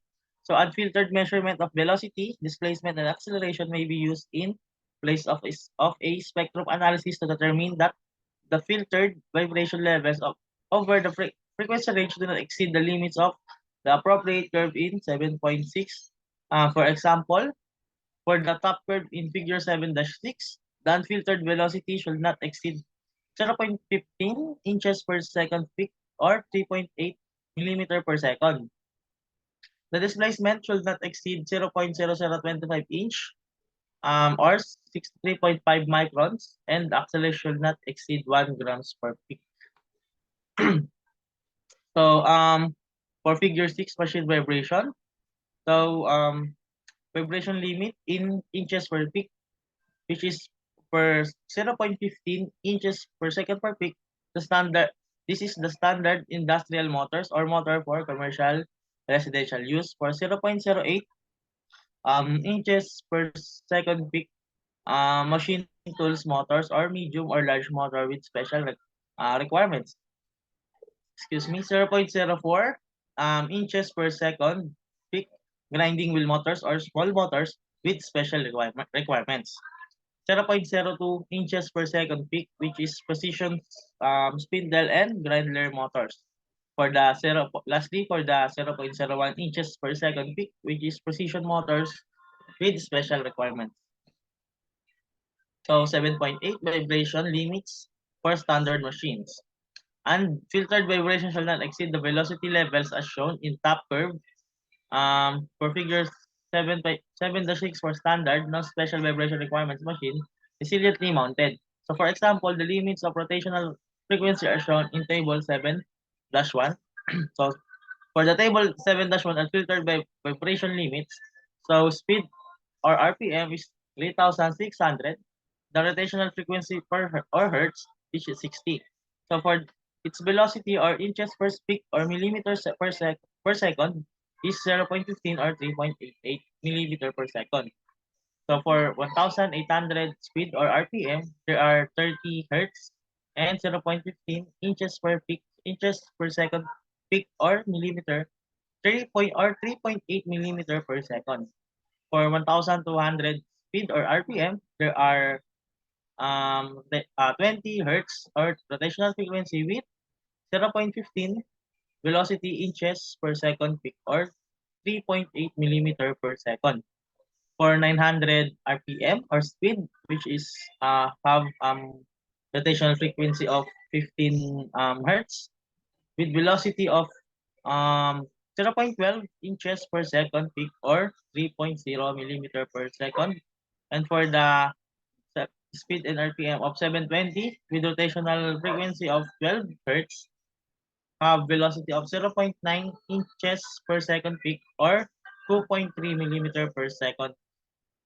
And lastly, for 600 speed or RPM, have rotational frequency with 10 hertz, have velocity of 0.08 inches per second peak or 2.0 millimeter per second. So for vibration limits for special machines, for machines requiring vibration level lower than given in 7.8.2, standard machines recommended limits are given in figure 7-6 for the general types indicated machines to which this lower limits apply. Example is 0.08, 0.04, 0.02, or 0.01 shall be agreement between manufacturer and purchaser. Next, 7.8.4 vibration banding for special machines. Banding is a method of dividing the frequency range into frequency bands and applying a vibration limit to each band. Banding recognizes that the vibration level at various frequencies is a function of the source of excitation, bearings, for example, and is grouped in multiples of rotational frequency. So for figure 7-7 demonstrate three examples of banding. Profile A has a band permitting a higher level at rotational frequency but with all other bands equivalent to profile B limits. Profile B and C are example of banding limits for machines requiring lower vibration levels. Compliance is based on plots from a spectrum analyzer with a resolution of 400 lines or more and a flat response over the frequency range being tested in which peak velocities do not exceed the limits specified for the corresponding frequency bands. This part does not specify vibration limits and bands for this procedure. This shall be by agreement between the manufacturer and purchaser. So this is the figure 7x7. This is the profile A and profile B and profile C. So twice line frequency vibration of two-pole induction machines. 7.8.5.1 general. If the unfiltered vibration level of the machine exceeds the unfiltered limit in figure 7-6, the modulation of the unfiltered vibration of twice electrical line frequency can be examined following the procedure in 7.5, 7.8 rather 0.5.2 to determine if the machine is acceptable. Mechanical vibration at a frequency equal to twice the electrical line frequency is produced by the magnetic field within the air gap of two-pole, three-phase AC induction machines. The magnitude of this twice electrical line frequency vibration can modulate at a rate equal to the slip frequency of the rotor multiplied by the number of poles. This modulation can have an adverse effect on the proper evaluation of the level of vibration in the machine when unfiltered measurements are taken. To evaluate the effect of this modulation, it is generally necessary to monitor the unfiltered vibration of the machine during a complete sleep cycle. Example is the time required for the revolution at the sleep frequency. So AC induction machines running at the very low sleep value at no load may require 10 minutes or longer for such measurements to be completed at each vibration measuring position. So for 7.8.5.2 filtered vibration, a filtered measurement of vibration can be performed on a representative sample of a machine designed for the purpose of determining whether or not that design has a significant level of twice electrical line frequency vibration in the machine and to determine if there is any merit to evaluating the magnitude of the modulation of the unfiltered vibration following the procedure in 7.8.5.3. So if the filtered twice electrical line frequency component of the vibration of the machine does not exceed 90% of the unfiltered limit in figure 7-6, then the machine is considered to have failed the vibration test and corrective action is required. If the filtered twice electrical line frequency component of the vibration of the machine exceed 90% of the line of the unfiltered limit in figure 7-6, then the procedure in 7.8.5.3 may be used to evaluate the modulation of the vibration and determine if any machine of that design may be acceptable. So for 7.8.5.3, evaluation modulation of unfiltered vibration, the machine is to be rigidly mounted and the unfiltered vibration monitored for the complete sleep cycle for the purpose of determining the maximum and minimum values of the unfiltered peak vibration over the sleep cycle. So, a value of effective vibration velocity is to be determined using the relationship of this formula where Vf is the effective vibration, excuse me, sorry, um, is the effective vibration velocity and the Vmax is the maximum unfiltered um, vibration velocity. V minimum is the minimum unfiltered peak vibration velocity. So if the level of the effective vibration velocity of V effective does not exceed 80% of the values in figure 7-6, then the machine complies with the vibration requires of this part 7. So 7.8.6 axial vibration. Excuse me. The level of axial bearing housing or support vibration depends on the bearing installation, bearing function, and bearing design, plus the uniformity of the rotor and stator cores. Machine designed to carry external thrust may be tested without externally applied thrust. In the case of thrust-bearing applications, the axial vibrations correlate with thrust loading and axial stiffness. Axial vibration shall be evaluated for 7.7 and the limits of figure 7.6 apply. So where bearing have no axial load capability or function, the axial vibration of this configuration shall be judged in the same manner as vibration levels in 7.8.1 and 7.8.2. So for 7.9, limits of relative shaft vibration. So for the general, shaft vibration limits are applicable only when probe mounting for non-contacting proximity probes is provided as part of the machine. So proximity probes are sensitive to mechanical and magnetic anomalies or of the shaft. This is commonly referred to as electrical and mechanical probe track run out. So the combined electrical and mechanical run out of the shaft shall not exceed 0.005 inch peak to peak or 6.4 millimeter peak to peak or 25% of the vibration displacement limit. Whichever is greater, the probe track run out is measured with the rotor or at a slow roll to 100 to 400 RPM speed, where the mechanical unbalance forces on the rotor are negligible. It is preferred that the shaft is rotating on the machine bearings, positioned at running axial center, magnetic center, when the run out determinations are made.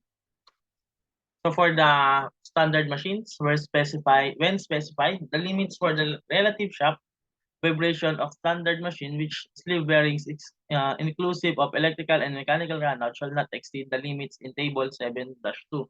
So for the limits for the table 7-2, for limits for the unfiltered maximum relative shaft displacement for standard machines.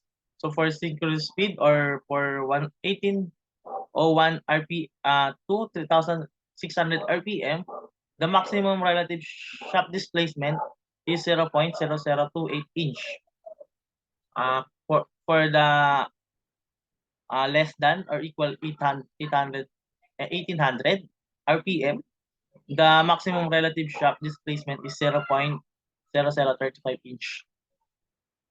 So for the special machines, when specified, the limits for the relative shock vibration of rigidly mounted special machines with sleeve bearings requiring lower relative shock vibrations level than shown in table 7-2, inclusive of electrical and mechanical runout, shall not exceed the limits in table 7-3. For table 7-3 limits for the unfiltered maximum relative shock displacement for special machines. So for the synchronous speed with which have 1,801 to 3,600 RPM, the maximum relative shock displacement peak to peak is 0.0020 inches. For the 1,201 to 1,800 RPM, the maximum relative shock displacement have 0.0028 inch. For the less than or equal to 1,200 RPM, the maximum relative shock displacement is 0.0030 inches.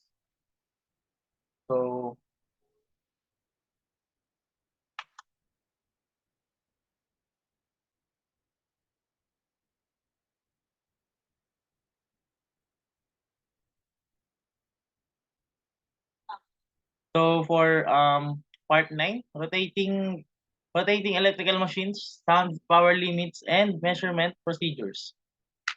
So for the scope, this part specifies maximum no load awaited sound power levels for factory acceptance testing of rotating electrical motors in accordance with this standard and having the following characteristics. For A, motor with rated output from 0.5 horsepower through 5,000 horsepower, and B is for speed not greater than 3,600 RPM, and C is 140 frame size and larger. D, enclosure of the ODP, TEFC, or WP2 type. Sound power levels for the under loads are for guidance only. So this part also specifies the method of measurement and the test conditions appropriate for the determination of the power level of electrical motors. So excluded are AC motors supplied by inverters, see at part 31, series wound DC motors, generators, and single bearing motors. So 9.2 is general. The limits specified in tables 9.9-1 and 9-2 of this standard are applicable to motors operated at the rated voltage without load. Usually, load has some influence on noise, which is recognized in table 9-3 for single speed, three-phase AC induction motor. So for acoustic quantities can be expressed in sound pressure terms or sound power terms. So which can be specified independently of the measurement surface and environmental conditions, avoid the complications associated with sound pressure levels which require additional data to be specified.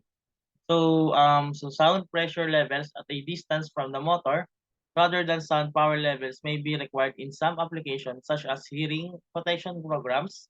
However, this part is only concerned with the physical aspect of noise and express limits in terms of sound power level. So guidance is given for calculation of sound pressure levels at a distance derived from the sound power values C at 9.7 in sound pressure calculation, required knowledge of motor size, operating condition, and environment in which motor is being installed. So reference standard are listed in part 1 of this standard. So for 9.4 method measurements, sound level measurement, and calculation of sound power level produced by the motor shall be in accordance with either ANSI S12.12, S12.31, S12.33, S12.34, or S12.35 unless one of the methods specified in 9.4.2 is used. So that method specified in either ANSI sound 12.36 may be used. However, to prove compliance with this standard, unless a correction due to inaccuracy of the measurement has already been applied to the values determined by the method in accordance with ANSI S12.36, the levels of tables 9-1 and 9-2 shall be decreased by 2 decibel. So 9.4.2, when testing under load conditions, the methods of ANSI S12.12 are preferred. However, other methods are allowed when the connected motor or auxiliary equipment are acoustically isolated or located outside the test environment. So for the test conditions for 9.5.1, machine mounting care, machine mounting care should be taken to minimize the transmission and the radiation of structure bone noise from all mounted elements, including the foundation. This minimizing may be achieved by resilient mounting or of small motors. Larger motors can usually only be tested under rigid mounting condition if practicable. When testing, the motor should be normal usage. So for 9.1 resilient mounting, the natural frequency of the support system and the motor under test shall be lower than 33% of the frequency corresponding to the lowest rotational speed of the motor. So for the rigid mounting, the motor shall be rigidly mounted to a surface with dimension adequate for the motor type. The motor shall not be subject to additional mounting stresses from incorrect shimming or fasteners. For the test of operating conditions, the following test conditions shall apply. First is the motor shall be operated at rated voltages, rated frequency, or rated speed, and with appropriate field current. Where applicable, this shall be measured with instruments of an accuracy of 1.0% or better. So the standard load condition shall be no load. When requirement by agreement, the motor may be operated at a load condition. So for B is a motor designed to operate with the vertical axis shall be tested with the axis in the vertical position. So for C is for an AC motor, the waveform and the degree of unbalance of the supply system shall comply with the requirements of this standard. For D is asynchronous motor shall be run with appropriate excitation to obtain unity power factor. So E is a DC motor suitable for variable speed shall be evaluated at base speed. For a motor designed to operate at two or more discrete speeds shall be tested at each speed. So for a motor intended to be reversible shall be operated in both directions unless no difference in sound power level is expected. An indirectional motor shall be tested in its the design direction only. So a DC motor shall be evaluated when connected to a low ripple type A power supply. For sound power level, so the maximum sound power level is specified in Table 9-1 and 9-2 or adjusted by Table 9-3 related to measurements made in accordance with 9.4.1. So for 9.6.1, when motor is tested under the condition specified in 9.5, the sound power level of the motor shall not exceed the relevant value specified as follows. For all TEFC, ODP, and WP2 motors, other than those specified in B, operated at no load, see at table 9-1. And for DC motors of ODP construction with uh, out, output from 1 horsepower to 200 horsepower, operating at no load, see table 9-2. So for 9.6.2, when a single speed 3-phase squirrel cage induction motor of ODP, TFC, or WP2 construction, which output from 0.5 horsepower to 500 horsepower is tested under rated load, the sound power levels should not exceed the sum of the values specified in tables 9-1 and 9-3. So notes, you can see that in notes here. So for 9.5 determination of sound pressure level, no additional measurements are necessary for determination of sound pressure level L in dB, since it can be calculated directly from the sound level in according to the following. So where LP is the average sound pressure level in free field over the reflective plane on hemispherical surface at 1 meter distance from the motor. So 1.0 meter RD is equals to 1.0 meter plus 0.5 times the maximum linear dimension of the motor in meters. So S is equals to 1.0 meter per second. So this is the table for maximum weighted sound power levels. The maximum A weight, table 9-2, maximum A weighted sound power levels. For 9.3, which is the rated output to from 2-pole to 8-pole, which is incremental expected increase over no load condition in a weighted sound power levels. For rated load condition for single speed 3-phase squirrel cage into the induction motors. For overview of standard for determination of sound power levels of motors, this is the sound pressure level and the sound intensity. That's all po. Thank you. Thank you for listening.